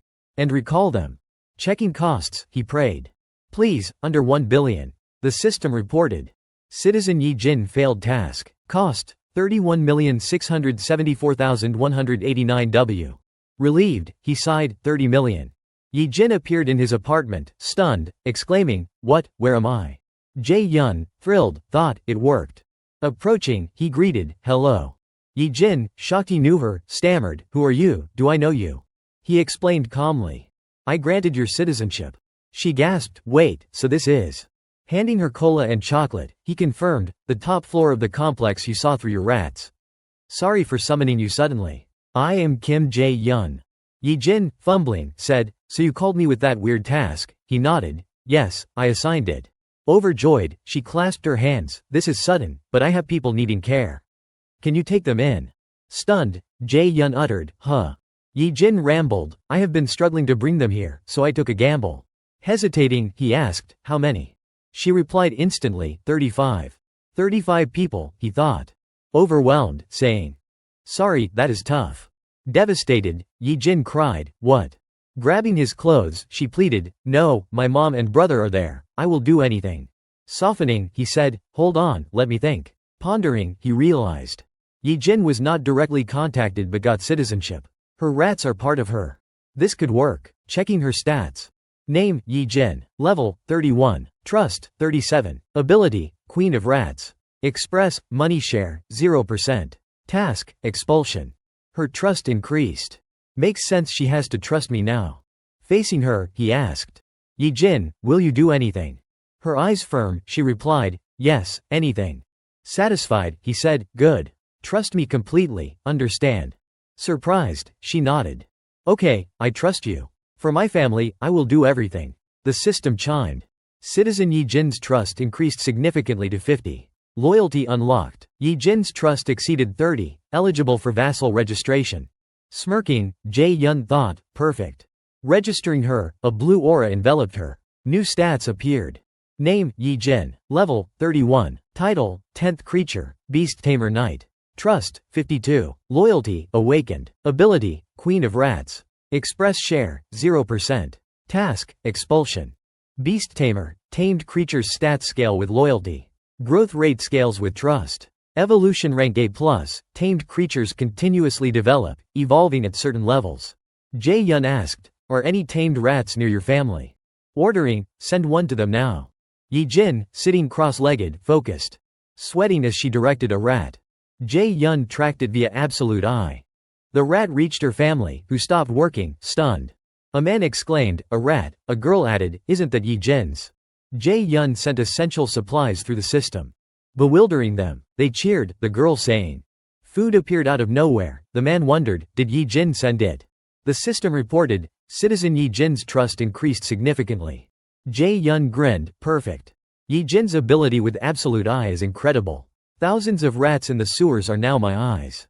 I have got the ultimate scouting army. Yi Jin sat still, a rat perched on her shoulder. Hesitantly, she asked, Nambiyu Mindong, is that near Songdo Beach? Kim Jae-yun nodded frankly, yes, exactly. Silence fell. Jae-yun thought, coincidence, Yi Jin's been to Nambu Mindong. She has a house there, giving her an edge over Dong Yun's team. Her rats can confirm my family's survival and simplify aid delivery. Yi Jin, eyes sparkling, placed a hand on her chest, declaring, leave it to me. The system chimed repeatedly, Citizen Yi Jin's trust increased. Jae-yun cut to the chase, can I ask for your help now? Watching her rat climb from shoulder to wrist, she replied, of course. He requested, scout along the subway line. Confused, she asked, line 1 to Buin. He confirmed, yes, for a future rescue operation.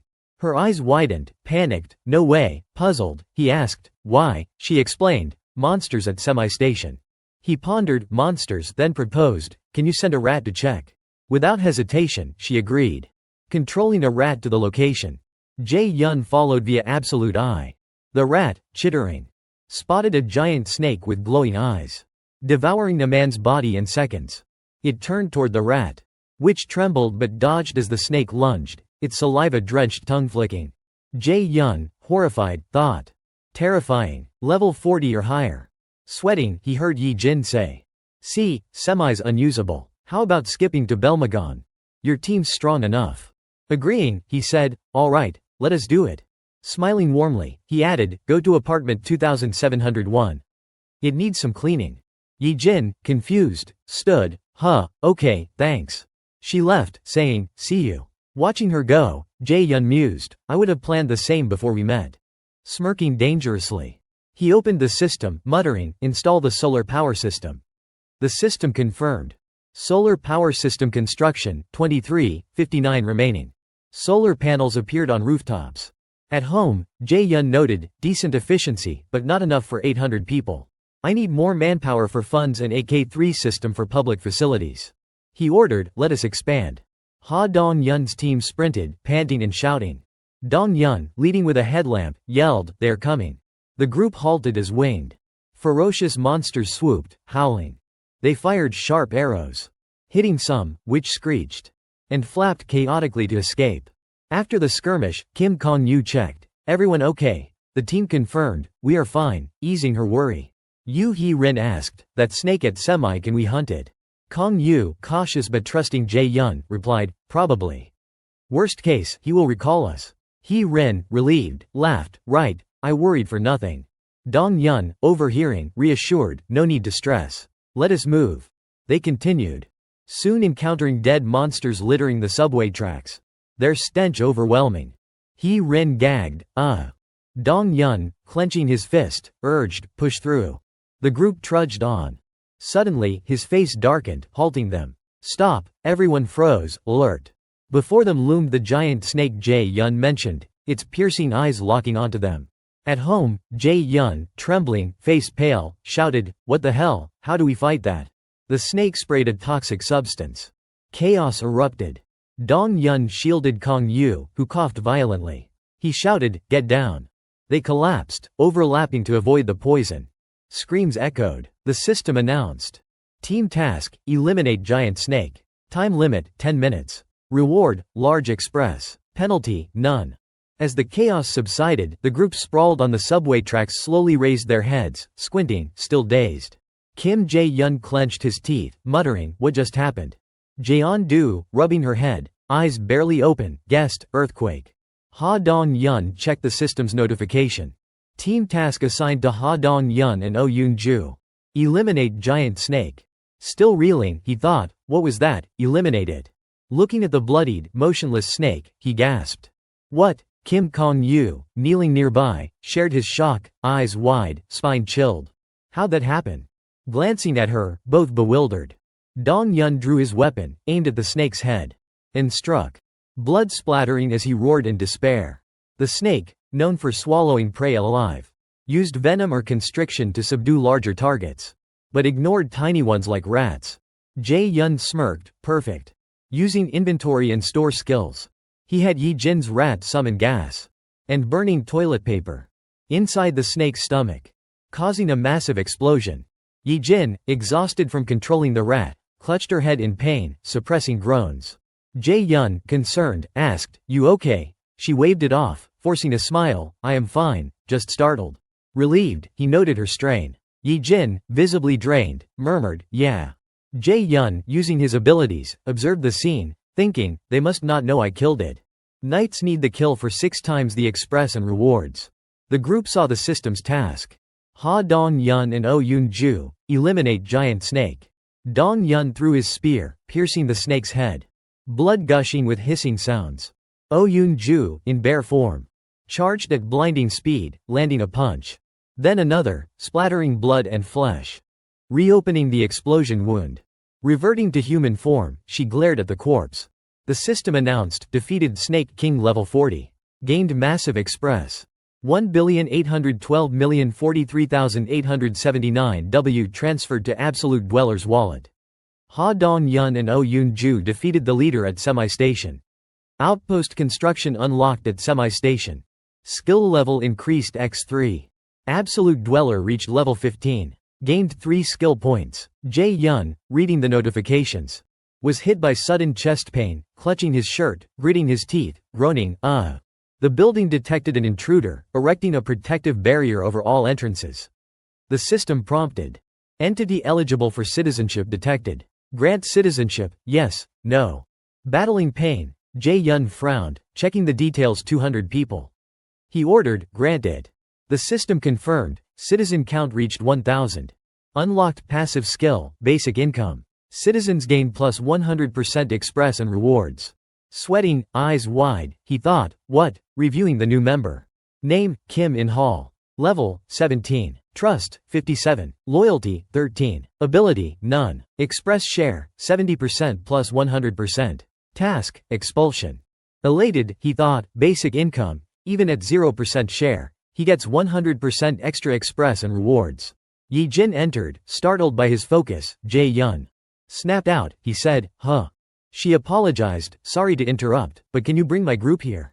Rubbing his chin, he smiled. Of course. Her face lit up, thank you. Shifting topics, he asked, can you still control that rat? Flexing her arm, she affirmed, absolutely. He proposed, guide my team with it. She nodded eagerly, got it. The rat, escaping the snake's belly, led Dong Yun's team to Yi Jin's family's hideout. Dong Yun, stunned by the sight of dead monsters littering the tracks, saw Oh Yoon-ju waiting, who greeted, you are here. Confused, he asked, Yoon-ju, did you? She clarified, not me, it was like this. His face darkened. This was orc territory. The group passed the bloody corpses, staying vigilant. Dong Yun scanned the area, the leader's down, but we can't relax. Kong Yu added, some monsters might still be hiding. The rat stopped, chittering, gesturing with its front paws. Kong Dok Ji Yu, trailing, praised, smart rat. Moon Byung-ho agreed, is it Jae Yun's skill? They followed the rat through blood-soaked paths. At home, Jae Yun sighed in relief, no major threats for now. Checking his 3 skill points, he debated where to invest.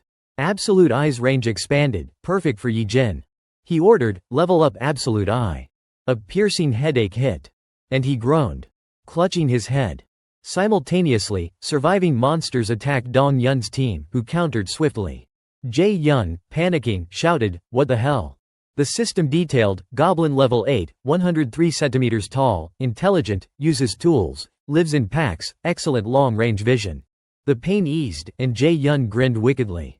Sharp eyes even in dark caves.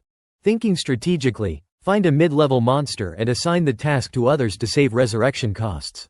Confidently, he said, next, level up dignity maintenance.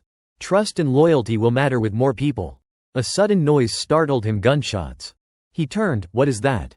Through Absolute Eye, Kim Jae Yun's eyes widened in shock. Spotting goblins wielding guns, roaring wildly. Muttering, why do goblins have guns? The goblins, arrogant with their firearms, aimed at Ha Dong Yun's group. Shots rang out, and a voice shouted, scatter. The team dodged, seeking cover, but the goblins kept firing from a distance. Dong Yun and Kim Kong Yu hid together. She gritted her teeth, whispering, how do they have guns? Dong Yun, caught off guard, analyzed, no way we win head-on. Smirking fiercely, he said, but we have Byung-ho. Moon Byung-ho sprang into action. Moving at blinding speed. Weapon in hand, dispatching a goblin instantly. More fell, screaming, blood splattering. Unable to match his speed despite their guns. Kong Yu, from cover, shot an arrow into a goblin's wrist, disarming it as blood poured. The team rallied, each using their skills. Kong Yu sniped from afar. Kong Dok Ji Yu donned warrior armor, and Oh Yoon-ju transformed into a bear. In sync, they swiftly defeated the goblins. The system logged, registered items. S&WM 60, 476,320 W, 100 bullets, 158,400 W. At home, Jae Yun, restless, sighed in relief but faced a dilemma. What to do with the collected guns? He analyzed, displaying guns in the store would make hunting easier. Even for those under level 10, boosting express and rewards exponentially. But it is risky. My citizen recruitment lacks standards. I assumed I could control everyone. Guns change that. Distrust. Grudges. Jealousy, accidents could kill. His solution, distribute guns only to high-loyalty, vetted individuals. Dong Yun's the first. Amidst the goblin corpses, Byung-ho picked up an empty gun case. And a pistol, grinning. Thanks, Dong Yun. The team resumed their journey, guided by Yi Jin's rat. Dong Yun, leading with a headlamp, spotted 2 stakes in the path. Approaching, he saw a trembling group of people huddled in fear. Jae Yun, strolling in the clear, fresh air, marveled. This area's perfect for a walk. Yi Jin, trailing, said, thanks for welcoming me. He replied casually, just taking a walk. A system alert flashed, unauthorized entity attempting infiltration. Eligible citizen detected nearby. Grant citizenship, yes, no. Excited, he said, "They are here," and approved, "Granted." A voice called, "Yi Jin." She looked up, stunned. Seeing her mother and sister. They rushed into a tearful embrace, her mother scolding, "Where'd you go without a word?" "I was worried," Yi Jin apologized, "I am sorry." Her sister, eyes sparkling, teased, "You smell nice. Just bathed?" Yi Jin nodded. "Yeah. There is warm water here, beds, and food." Her sister, incredulous, asked, "Really?" Jae-yun, quietly observing, let them reunite. When they calmed, he said, "Yi Jin, apartment 2701 is yours, but it is tight for 30 people. Yi Jin, anxious, asked her mother, "What do we do?"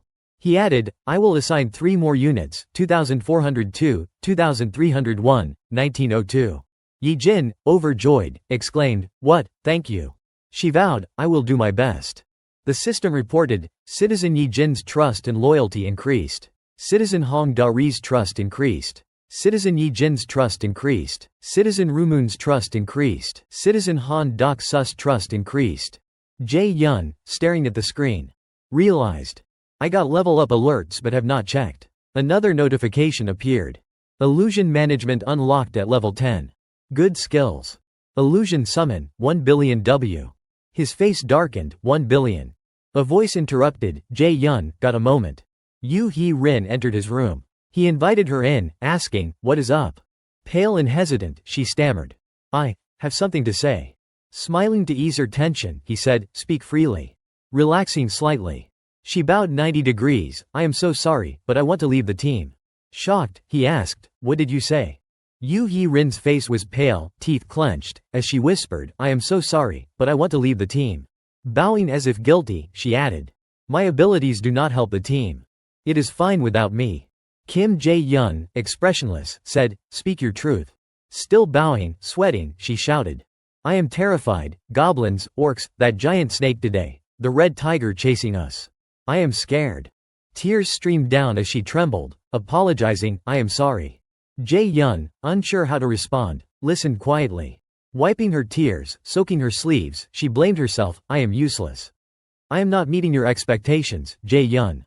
He recalled her past battles. Against orcs. Saving Byung-ho's grandmother. The tiger chase, where she nearly died. Her poison bone skill, if misused, could harm allies, making it hard to utilize.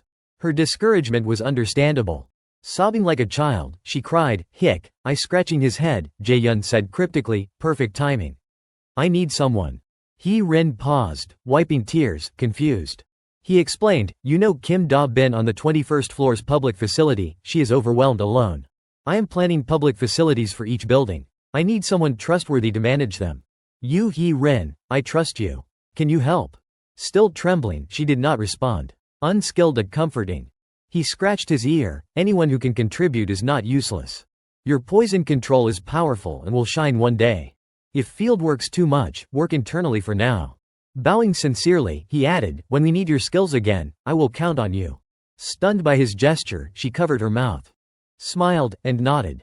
The system announced, Citizen Hee-rin's loyalty increased. Loyalty reached 100. Hee-rin registered as vassal. Vassal limit increased. Her demeanor shifted from despair to radiance, eyes sparkling. "I showed my weak side, but I will do my best." Jae-yun nodded, "You have worked hard. I will rely on you." She replied, "Sure." After she left, Jae-yun stood in his simple room, eyeing the illusion summon screen, 1 billion. Hesitating, he muttered, "Should I try?" Deciding, "Let us risk it." He activated illusion summon.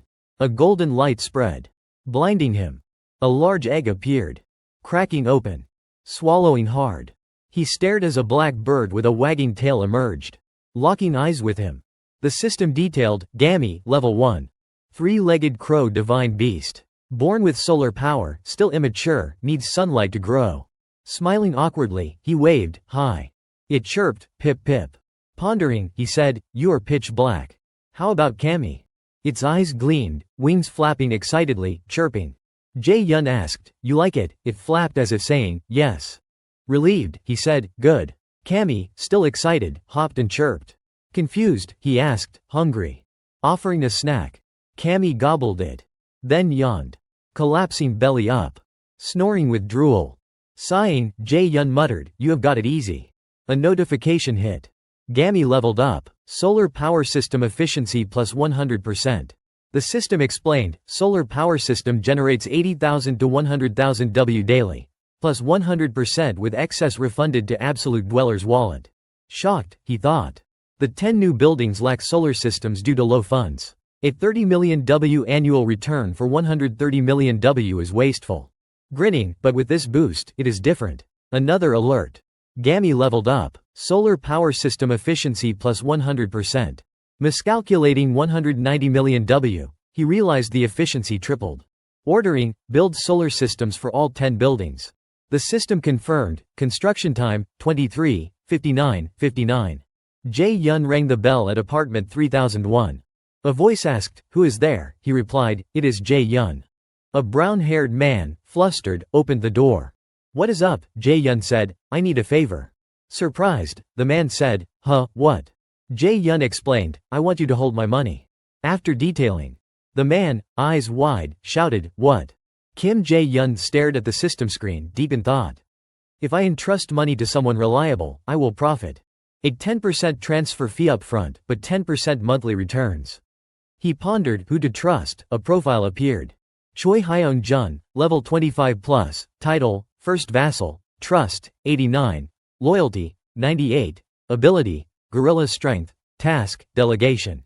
Back in the present, Hyun-jun, trembling, shouted, "What?" Jae-yun thought, he is the one. His trust and loyalty are unmatched. He transferred 10 billion W to Choi Hyun-jun, costing 100 million W 10% fee plus a 30,000 W base fee. The system reported, citizen Choi Hyun-jun's trust and loyalty increased. Loyalty reached 100. Choi Hyun-jun registered as vassal. Vassal limit increased. Calming down, Hyun-jun teased, "So, I hold this and do not spend it, right?" Jae-yun, noting his maxed loyalty, smiled, "Use some if needed." Hyun-jun stood at attention. "What is next?" Jae-yun waved it off, "That is all. I am counting on you." On his way back, Jae-yun planned next steps. Kim Da-bin, in casual clothes, hands on hips, confirmed, "I can choose my team." Jae-yun nodded, pointing to Yoo Hee-rin, "Form a team with Hee-rin and others. As captain, your weekly pay doubles." Da-bin's eyes lit up. The system chimed. Citizen Kim Da-bin's loyalty increased. She saluted, "Got it. I will do my best, thanks." Dragging Hee-rin away, she chirped, "Let us handle some tasks." Hee-rin protested, "Wait, slow down." Jae-yun smiled at their camaraderie, thinking, "Now for the tough stuff." Entering room 2109. He addressed Ha Dong-yun's team, "You worked hard today. Everyone okay?" Dong-yun replied, "All good. Why are you here?" Jae-yun explained, "Thanks to the monster at Semi Station, the area's clear, especially the subway tracks from Semi to Belmagon, even Belman. No monsters. This is our chance to act before others take over." Recalling Hee-rin's tearful plea, he thought, "They are risking their lives for my requests. Yi-jin's intel on the semi-monster saved us from danger. In this deadly world, wanting my family safe is selfish but resolute," he said.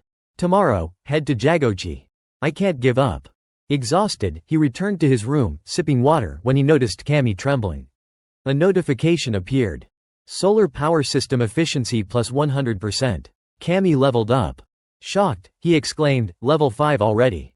The system added, Cammy unlocked part of its solar power, inheriting divine beast traits, awakening basic fire magic. Eyes wide, Jae-yun tested it. Raising his index finger.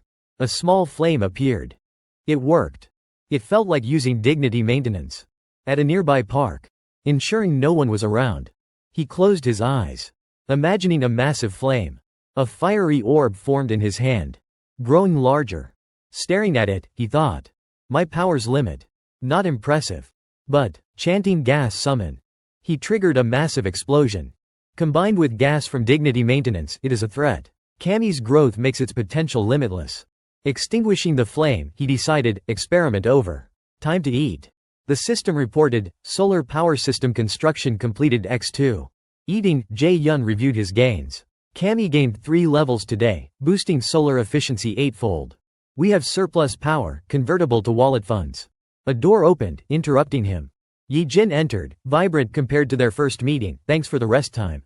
I am recharged. Jae-yun stood, humbly, you earned it. Her rats expanded my ability range. She deserves this. He outlined his plan, guide Dong Yun's team at semi-station now. She agreed instantly, sure. My rats scouted the subway to Goryang, no issues. Puzzled, he asked, Goryang, problems after that? She nodded, yes, at Gap Buen. Urging him to see, he used absolute eye. Collapsed buildings, rubble piled high. Seawater flooding the tracks, no path through. Restless, he muttered, how do we cross? Yi Jin, sweating, said. I sent rats above, but. Jae Yun looked up. Stunned by the desolate residential area. No intact buildings, no people. What happened? The rats stopped at a cliff. Chittering, pointing. Jae Yun spotted footprints. Clenching his teeth, damn, I get it now. No buildings. Roads destroyed. This is. An earthquake struck, shaking violently. Yi Jin collapsed, clutching her head, coughing. Jae Yun struggled to stand as the ground trembled harder, thinking. The building will collapse. Under a gray sky, a towering apartment shook from an earthquake. Kim Jae Yun, pale with worry, asked, Yi Jin, you okay? Yi Jin, equally terrified, sweat beading on her face, replied, I am fine, but what was that? Jae Yun's eyes, filled with tension and confusion, scanned the scene. A loud knock and a voice calling Jae Yun came from outside. Struggling to stand, he saw Yi Jin crawling, her face ghost white. The voice urged, you need to see this. Jae Yun turned to Yi Jin, let us check outside. She nodded, okay. Opening the door, Jae Yun calmly asked, what is wrong? Choi Hyeon Jun, eyes wide with panic, face ashen, shouted, sorry, but come to my place now. Their hurried footsteps echoed as Jae Yun felt dread. Something's off. Hyeon Jun's place overlooks semi-station. Gritting his teeth, he ran, sweat dripping, the eerie sound from earlier amplifying his unease. At Hyeon Jun's open door, fear gripped Jae Yun. No way. Hyeon Jun rushed to the balcony, pointing, there, Jae Yun, cursing, damn it. Peered through the glass, face frozen in terror. A colossal, muscular monster with cracked, stone-like gray skin and ferocious red eyes loomed outside, its sharp teeth bared in savage destruction. Jae Yun thought, why are my bad feelings always right? The beast's face, twisted with rage, radiated death as it smashed buildings, smoke rising around it. Jae Yun's pupils dilated in panic, lips trembling as he ordered, summon vassals. Instantly, a group appeared, confused, asking, what is happening? Ha Dong Yun, sweating, stammered, why are we here? Moon Byung-ho replied, probably the earthquake. A loud crash drew their attention. The monster, a one-eyed cyclops with a menacing glare, stared into the building, its jagged teeth terrifying. Someone gasped, what is that? Its massive foot stomped, cratering the ground, demolishing everything in its path. Hyeon Jun, trembling, shouted, it is coming. Dong Yun, frowning, muttered, what is going on? Jae Yun, face pale, stammered, we have to stop it. Doubtful, he wondered, can my abilities withstand it? Trembling, sweat pouring. He was startled by a voice, Jae Yun. Oh Yoon-ju stood behind him, resolute. Give me a chance. Stunned, Jae Yun's eyes widened, heart racing. Yoon-ju, small but fierce, radiated determination. He hesitated. Then smiled faintly, his first smile in this chaos. Sternly, he asked, can you do it? Yoon-ju, eyes locked, replied instantly, I will make it happen. The system displayed, task, defeat Sun Cyclops 0/1. Time limit, 24 hours. Reward, Sun revived for 1 day. Penalty, extreme pain for 1 day. Jae Yun agreed, alright. Addressing the group, he announced. Listen up for combat orders. Under the faintly lit building, he asked, understood. The whole group shouted in unison, understood. Jae Yun assigned teams, Team 10 Yoon-ju, Ha Dong Yun, Kim Ja-dong, Kong Dok-ji-yu. Team 2 Kim Kong-yu, Moon Byung-ho, Yoo Hee-rin. Team 3 himself and Yi Jin. I will handle the building. Move to your positions. The group charged, Dong Yun shouting, yes. Yoo Hee-rin rushed up, reporting. I have done as you said, fighters to the main gate, others to the underground parking. Jae Yun smiled, thanks. Join them in the parking lot. Hesitant, Hee-rin pleaded, I want to help. Hands clasped, trembling. She showed resolve despite fear. Jae Yun asked, you sure? Her face, sweating, betrayed anxiety, but she declared. I am scared, but I will try. Smiling gently, he said. All right, to the main gate. At a brown, mostly intact building. A countdown began, 96, 97.100, 101. Jae-yun thought, only 101 of 1,200 are fighting, that is absurdly low. A red-shirted youth asked, what now? Jae-yun questioned, where's Baek Sok-kyu and the twins? The youth stammered, Jae-yun's face darkened, veins bulging. They are hiding in the parking lot, pretending ignorance. Furious, he cursed, cowards. Addressing the crowd, he said, you are not fools risking your lives. You are here knowing we will die if we do not fight. Fearful but determined, some stood firm to protect their families. Rin, trembling but clutching her fists, embodied courage, not fearlessness, but acting despite fear. Jae-yun thought, we need more like her. Opening the system, he purchased 101 pistols and ammo, which appeared before the stunned crowd. You get 100% express and reward share, he declared. The system confirmed, express and reward share adjusted to 100%. A young man in green, holding a pistol, gaped, real guns, others exclaimed, with these, we might win. Jae-yun thought, rewards for those facing fear. A loud noise interrupted, and his eyes shifted, pupils inverting. Absolute Eye activated. The colossal, muscular Cyclops reappeared, its red eyes blazing with menace, bearing sharp fangs that instilled fear. Ha Dong-yun, gripping a staff, hid behind a wall, cautiously watching the monster's movements, waiting for the perfect moment. Suddenly, he hurled the staff with immense force, striking the Cyclops' arm, blood spurting. Roaring in pain, the creature turned, spotting Dong-yun's hiding spot. Its massive, terrifying eye locked onto him, making him flinch and retreat, teeth gritted, face tense. As the Cyclops raised its arm to strike, a distant shout halted it. A black bear Oyun-ju in beast form charged with ferocious power, slashing with sharp claws, eyes burning with resolve. The Cyclops, startled, roared angrily, stomping its massive foot, cratering the ground. The bear leapt back, but the impact destroyed a nearby building. Bloodied and battered, the bear growled, fear flickering in its red eyes. Yet it launched forward like a white streak, shaking the earth. The Cyclops, glaring, prepared to swing its stone-like arm at the bear. A shout interrupted. Hey, idiot! A young man in shining armor, Kong Dok-ji-yu, wielded a megaphone and iron weapon, taunting, filthy monster. The Cyclops, dismissive of the smaller figure, paused. Enraged. It was struck by another iron staff in its thigh, blood gushing. Dok-ji-yu, confused by its reaction, muttered, what is with it? The Cyclops grinned wickedly, hurling a weapon back. Dok-ji-yu, panicking, stammered, wait. As the Cyclops charged, knees bending for momentum, Dok-ji-yu fled, shouting, ah! Kim Jae-yun, tense, yelled, get ready. The Cyclops pursued Dok-ji-yu, its giant feet shaking the ground. As it reached the gathered group, Jae-yun formed a protective barrier around them, shouting, now. Kami, the black crow, swooped at lightning speed, clawing the Cyclops' eye, making it roar in agony. Kim Kong-yu, brows furrowed, fired an arrow like a green flash, piercing the monster's hand, then its eye, blood spraying. The Cyclops, disoriented, bellowed. Moon Byung-ho, covered in rats, shouted, attack. The rats swarmed into the creature's open mouth. Byung-ho's eyes glowed purple, summoning gas summon. Perfect plan, Jae-yun thought. As the Cyclops' eye widened, another sharp object struck it, enraging it further. Smoke billowing from its mouth. Jae-yun, cold-eyed, raised a powerful black barrier, muscles tensing. We must end this. A fiery explosion erupted, shattering the Cyclops' body. Jae-yun intensified the flames. Black smoke filling the sky. The creature's legs buckled, collapsing a road as it teetered toward the barrier. A bystander, pale, gasped, what? Another cried, it is falling this way. Jae-yun signaled, hold position. Eyes narrowed. He envisioned the Cyclops crashing into the barrier, civilians firing guns, and vassals delivering the final blow. I want Dong-yun or Yoon-ju to finish it, but they are not here. Yi-jin, a knight, could do it. Choi Hyeon-jun, trembling, pointed, Jae-yun. He turned, reassuring, it will hit the barrier. His eyes met the Cyclops' red glare. Face paling, no way.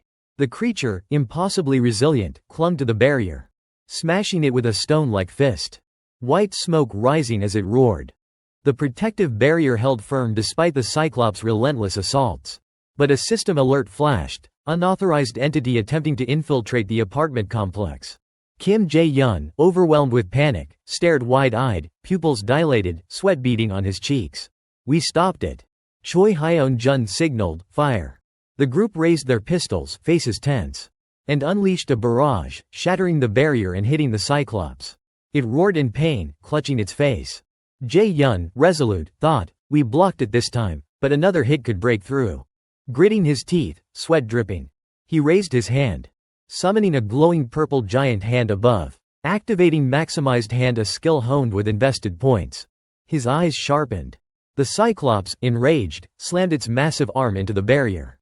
The group recoiled, a young man shouting, "It is coming again." The system repeated. Unauthorized entity attempting infiltration. The crowd cheered, confidently raising their guns. "Shoot." Bullets rained, enraging the Cyclops further. Jae-yun stepped forward, purple aura emanating from his eyes, thinking. The rat's bombs and civilian gunfire are wounding it. A sharp stake shot forward, exploding into the Cyclops, blood spraying, its pained roars echoing. Jae-yun smiled. As Ha Dong-yun, Oh Yoon-ju, and others returned. "They're here." The Cyclops, eyes bloodshot, roared furiously. Jae-yun, serious, said, "I am counting on you." As the system announced, summon spear-type weapon supply. Dong-yun, gripping his weapon, charged, eyes blazing, unleashing a flurry of electrifying strikes, green glowing weapons piercing the Cyclops. It blocked with its arm, roaring helplessly. Kim Kong-yu fired a sharp arrow, joining the multi-directional assault of green flashes. The system alerted, Gammy leveled up. Solar power system efficiency plus 100%, reached maximum. Gammy unlocked advanced fire magic, detecting an intruder. Request to unleash power, approve, deny. Jae-yun hesitated, unleash power, it is targeting the Cyclops.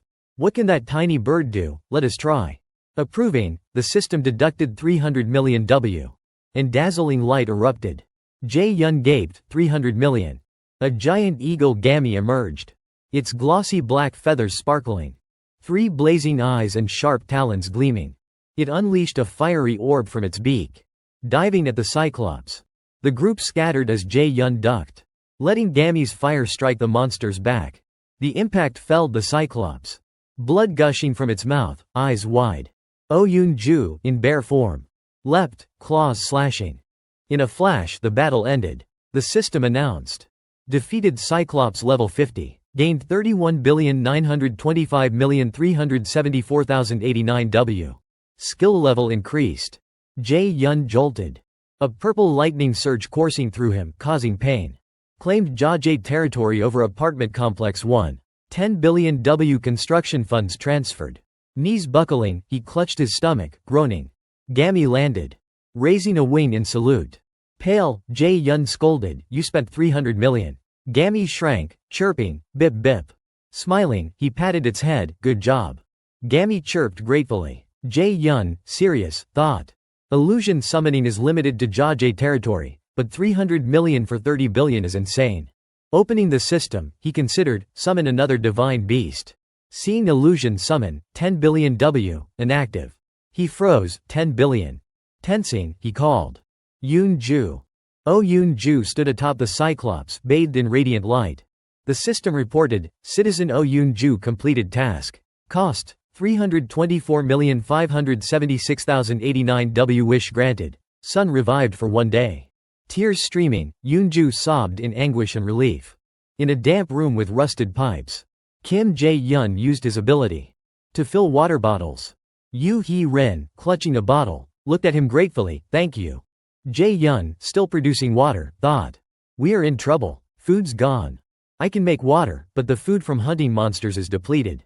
His face tensed, lips pursed, "We have hit our limit. We need to leave." A sudden violent tremor shook the room, toppling everyone. Panicked, Jae-yun shouted, "What is that? Another earthquake?" Loud crashes and roars echoed. Choi Hyeon-jun, terrified, yelled, "Upstairs, now." Jae-yun's eyes darkened amid screams, "It is a monster." The group fled outside. But Jae-yun froze. At the sight of a towering Cyclops, its roars deafening. Cursing, he ordered, "Tell everyone to hide in the basement." Hyeon-jun, trembling, asked, "What do we do?" Jae-yun, frustrated, snapped, "What can we do against that?" A dazzling light flashed in the sky, piercing the Cyclops, triggering explosions. Jae-yun, distracted, muttered, "Just pray it does not come closer." Noticing the light, both he and Hyeon-jun gaped, "What was that?" Jae-yun realized. and awakened, stronger than me. Turning to Hyeon-jun, he said, gather everyone. Hyeon-jun, alarmed, protested, you are not going there, are you? Jae-yun replied softly, to survive this damn world, we follow them. Arguments erupted, is this safe, what if they are bad? Jae-yun countered, no food, no choice. We will die here. Luck's all we have got. Observing the surroundings, Hyeon-jun marveled, this place is pristine despite the chaos. He bumped into a barrier, yelping, what is that? Jae-yun replied, restricted access. A system prompt appeared, grant citizenship, yes, no. Hyeon-jun, surprised, said, try it. The system confirmed, citizenship granted. Team task, reach floor 30, building 114. Time limit, 1 hour. Reward, minor express. Penalty, none. In a quiet hallway. Lee Jun-hyuk extended a hand, nice to meet you, Kim Jae-yun. Jae-yun, sweating. Felt an invisible pressure. This man defeated that giant. Shaking his hand, Lee Jun-hyuk's grip tightened. I am Lee Jun-hyuk. Please help us. Jae-yun, determined, thought, I can't let this chance slip. In a cozy room. Filled with delicious food. Oh Yoon-ju gently asked her son, Sue, tasty? The boy beamed, yes. Turning, he asked, whose birthday is it? Yoon-ju smiled, no one's. I made seaweed soup because you love it. Sue cheered, awesome. Jae-yun entered. Greeted by Sue, hi, magic uncle, Yoon-ju asked, the new people settled. Jae-yun nodded, they have got housing and food. Hesitating, he added. I am sorry, you two can't leave. Yoon-ju, holding Sue, said warmly, being together here is enough. The system chimed, Citizen Oh Yoon-ju's loyalty increased to 100. Registered as vassal. Vassal limit increased. Watching Yoon-ju and Sue, Jae-yun thought. Her care for him says it all. Sue begged, Mom, turn on Dino LED. She obliged, and the TV displayed a vibrant stegosaurus. Delighting Sue. Jae-yun, watching silently, felt a pang. How's my family? Are they eating healthy? Shutting his eyes, he pushed away dark thoughts. Gammy waddled over, chirping bip bip. Amid the joyful scene, Jae-yun reflected, I can't rush. Yoon-ju fought for this one day. His face grew anxious. Yi-jin's rat is heading to the main house with supplies. Watching Yoon-ju and Sue, he decided, I will just watch them today. Her one-day dream shines. In the quiet room, Kim Jae-yun broke the silence, addressing Oh Yoon-ju, you and Sue can sleep in the master bedroom. She declined, we are fine outside. Jae-yun insisted, no, take the main room. Sleep comfortably with Sue, that is an order.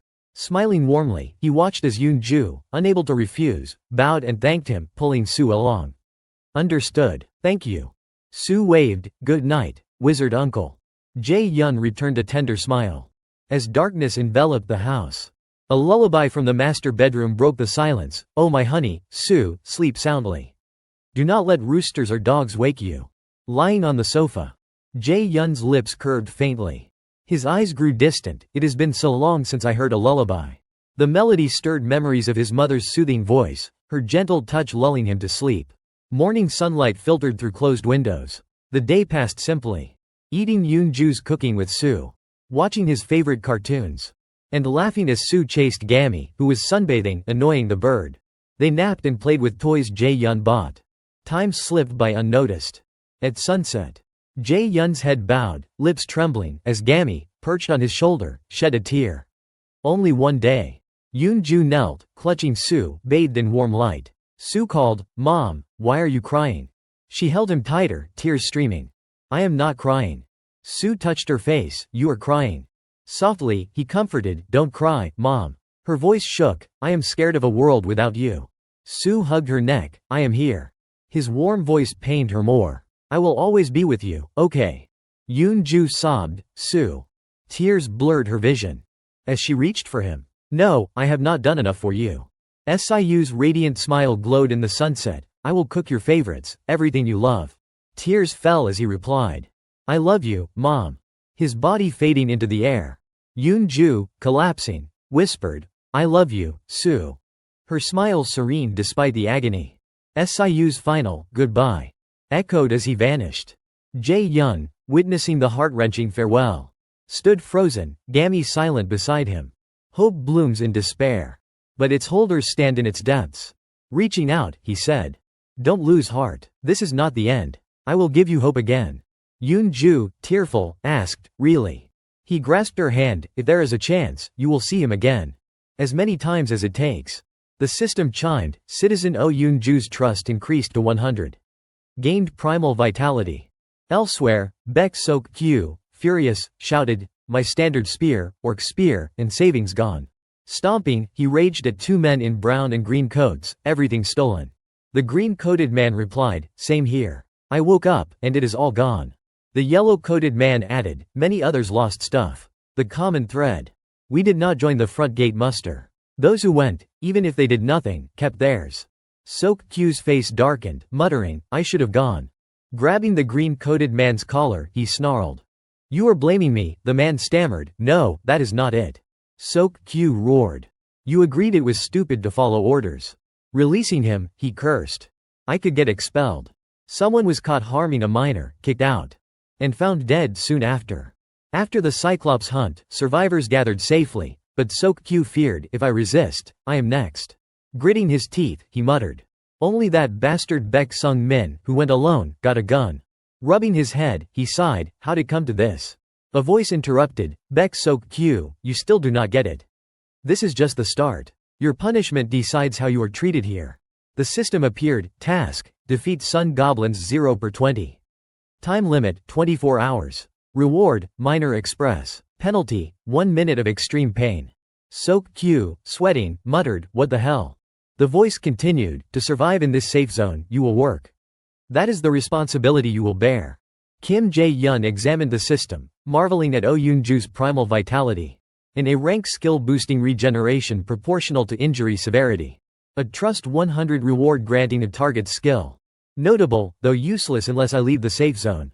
Moon Byung-ho's trust neared 100, potentially unlocking instant teleportation. Allowing movement to any visible location. Combined with absolute eye and a forward base, I could teleport anywhere in my mental range. The system detailed, forward base, a temporary safe zone outside the shelter, granting equivalent authority. Requires a knight-rank citizen to activate. If an unauthorized entity occupies it for over a day, it is destroyed. Jae-yun decided, I will focus on boosting mental strength instead of skill proficiency, using task rewards. Oh Yoon-ju approached, serious. I will personally bring your family back. The mission started yesterday but was delayed because of me. Thanks for the precious time. I want to repay you. Jae-yun, caught off guard, scratched his face, she read my mind. Do I seem that impatient? I am grateful but embarrassed. Yoon-ju replied, I would feel the same. Family comes first. Her eyes showed resolve, not anger, thank you again. Jae-yun smiled, thanks for understanding. Wait in Unit 2901 with Ha Dong-yun's team. I will join soon. She nodded, got it. I did not send them straight to semi-station. Because the Cyclops collapsed part of the subway. The underground is mostly destroyed. We need a new route. Yi-jin's rats had been scouting since yesterday, finding a path. Using absolute eye. Jae-yun noticed something odd, what is with the rats? The system displayed, tamed giant rat, level 7. It was fleeing. His black eyes widened, it evolved. Yi-jin's new vassal ability. A horde of zombies. Varying levels, chased it, roaring grotesquely. Panicked, Jae-yun thought, zombies. The rat, surrounded. Screeched. And darted through the horde with agile precision, escaping. Impressed, he muttered. Tough little guy. Almost to the exit. A louder roar echoed a level 23 landshark. Its black eyes locked on the rat. Jae-yun shouted, what? The shark tore the rat apart. Clutching his eye, he groaned, damn it, a landshark. That is near Gampo, just kilometers from home. Monsters like that are close. Standing, he urged, I need to hurry. In the hallway, Kim Da-bin. Wiping sweat, stacked boxes. Jae-yun called, team leader Kim. She looked up, oh, Jae-yun, thanks for the tough work. Smiling proudly, she said, we are paid, so it is not tough. What is up? Hesitant, he covered his mouth. I need to borrow He-rin. Da-bin froze, what, I am doing all this alone now. Her smile stiffened, betraying frustration. Jae-yun grinned, I will give you 2 days off. She pressed, overtime pay. He replied generously. Double. Her face lit up, visions of money dancing in her eyes, joy evident. Poisonous gas swirled as Yu-Hi-rin unleashed her deadly skill. Releasing it into the area. Her eyes flickered with unease. The team gathered, tension palpable. Until Kim Jae-yun's voice broke the silence. Everyone's here, let us start the strategy meeting.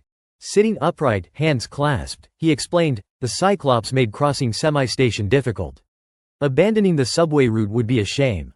Yi-jin, startled at her name, grabbed a paper, from Belmagon to Goryang, post semi-station. The tracks are intact and monster-free, making it a priority route. She laid out a rough but clear map, outlining key paths to Gabel Magnol. We will move along the main road. The team stared, bewildered. Yi-jin continued. Kong Dok Ji-yu, smirking, interrupted, Yi-jin, nice drawing, she smiled, thanks.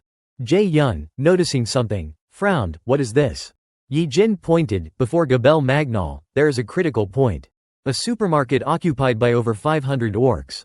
Ha Dong-yun questioned, do we need to fight them? Yi-jin agreed, no, our goal is Gabel Magnol's subway. My rats scouted orc-free paths. We will handle monsters en route and enter the station. Jae-yun, reflective, thought, before the Cyclops hunt. I invested heavily to max out Ha Dong-yun's team to level 30. Only Choi Hyeon-jun and Yi-jin are not there yet. Goblins are no match for them now. Yi-jin added, the subway to Goryang is clear. But the issue is from Goryang to Gap Buin. A massive zombie horde occupies the tracks. Her face tensed, without a skill to wipe them out in such a confined space. This route could worsen things. Eyes turned to Hee-rin. Who gasped, trembling, me. Sweating, she stammered. I think my ability can help. The system displayed, poisonous gas, 100 kilograms, exceeding storage limit. Hee-rin, wiping sweat, sighed, done. Stepping outside, Jae-yun greeted her. Good work. She nodded, thanks. I was exhausted, but I suddenly felt stronger. He exhaled, I upgraded her level mid-task. Costly, but worth it with billions earned. Hee-rin, anxious, asked, do I really not need to go? Jae-yun reassured, stay here, keep producing poison gas. That is enough. Scratching his head, he declared, preparations are complete. Let us begin. In the subway, zombies roamed. Until Yi-jin's giant rat charged in. Moving with precision. The zombies, frenzied, lunged. But Jae-yun, observing via absolute eye, opened the system's storage. Releasing Hee-rin's gas. It engulfed the zombies, who wailed and collapsed, paralyzed. The rat pressed forward, gas spreading like a mythical mist. Jae-yun smirked, Hee-rin's gas paralyzes, targeting the diaphragm and intercostal muscles, causing asphyxiation. But zombies do not breathe. He had a plan B. Yi-jin, now, she replied, yes. Thousands of glowing red eyes appeared. Her rats swarmed, tearing into the paralyzed zombies. Blood splattering. The system pinged, defeated zombie level 11, gained 120.85 EXP, 212,112 W transferred to Absolute Dweller's wallet. More notifications followed. Suddenly, Jae-yun and Yi-jin froze. She gasped. Something's wrong with the rats. Their eyes glowed red, mimicking the zombies' ferocity. The system flashed, tamed zombie giant rat, level 9. Jae-yun paled, infected by zombie blood, relieved, he noted. No human contact, so we avoided the worst. Yi-jin, hesitant, said. They are angrier but still obey. Jae-yun sighed, good.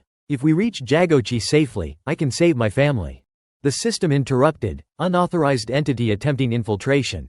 157 individuals detected. Eligible citizens approaching. Grant citizenship, yes, no. Jae-yun approved, more citizens, more authority. The system updated. Population reached 3,000. Population subsidy and economic activity skills unlocked. Smirking, he thought. Not bad.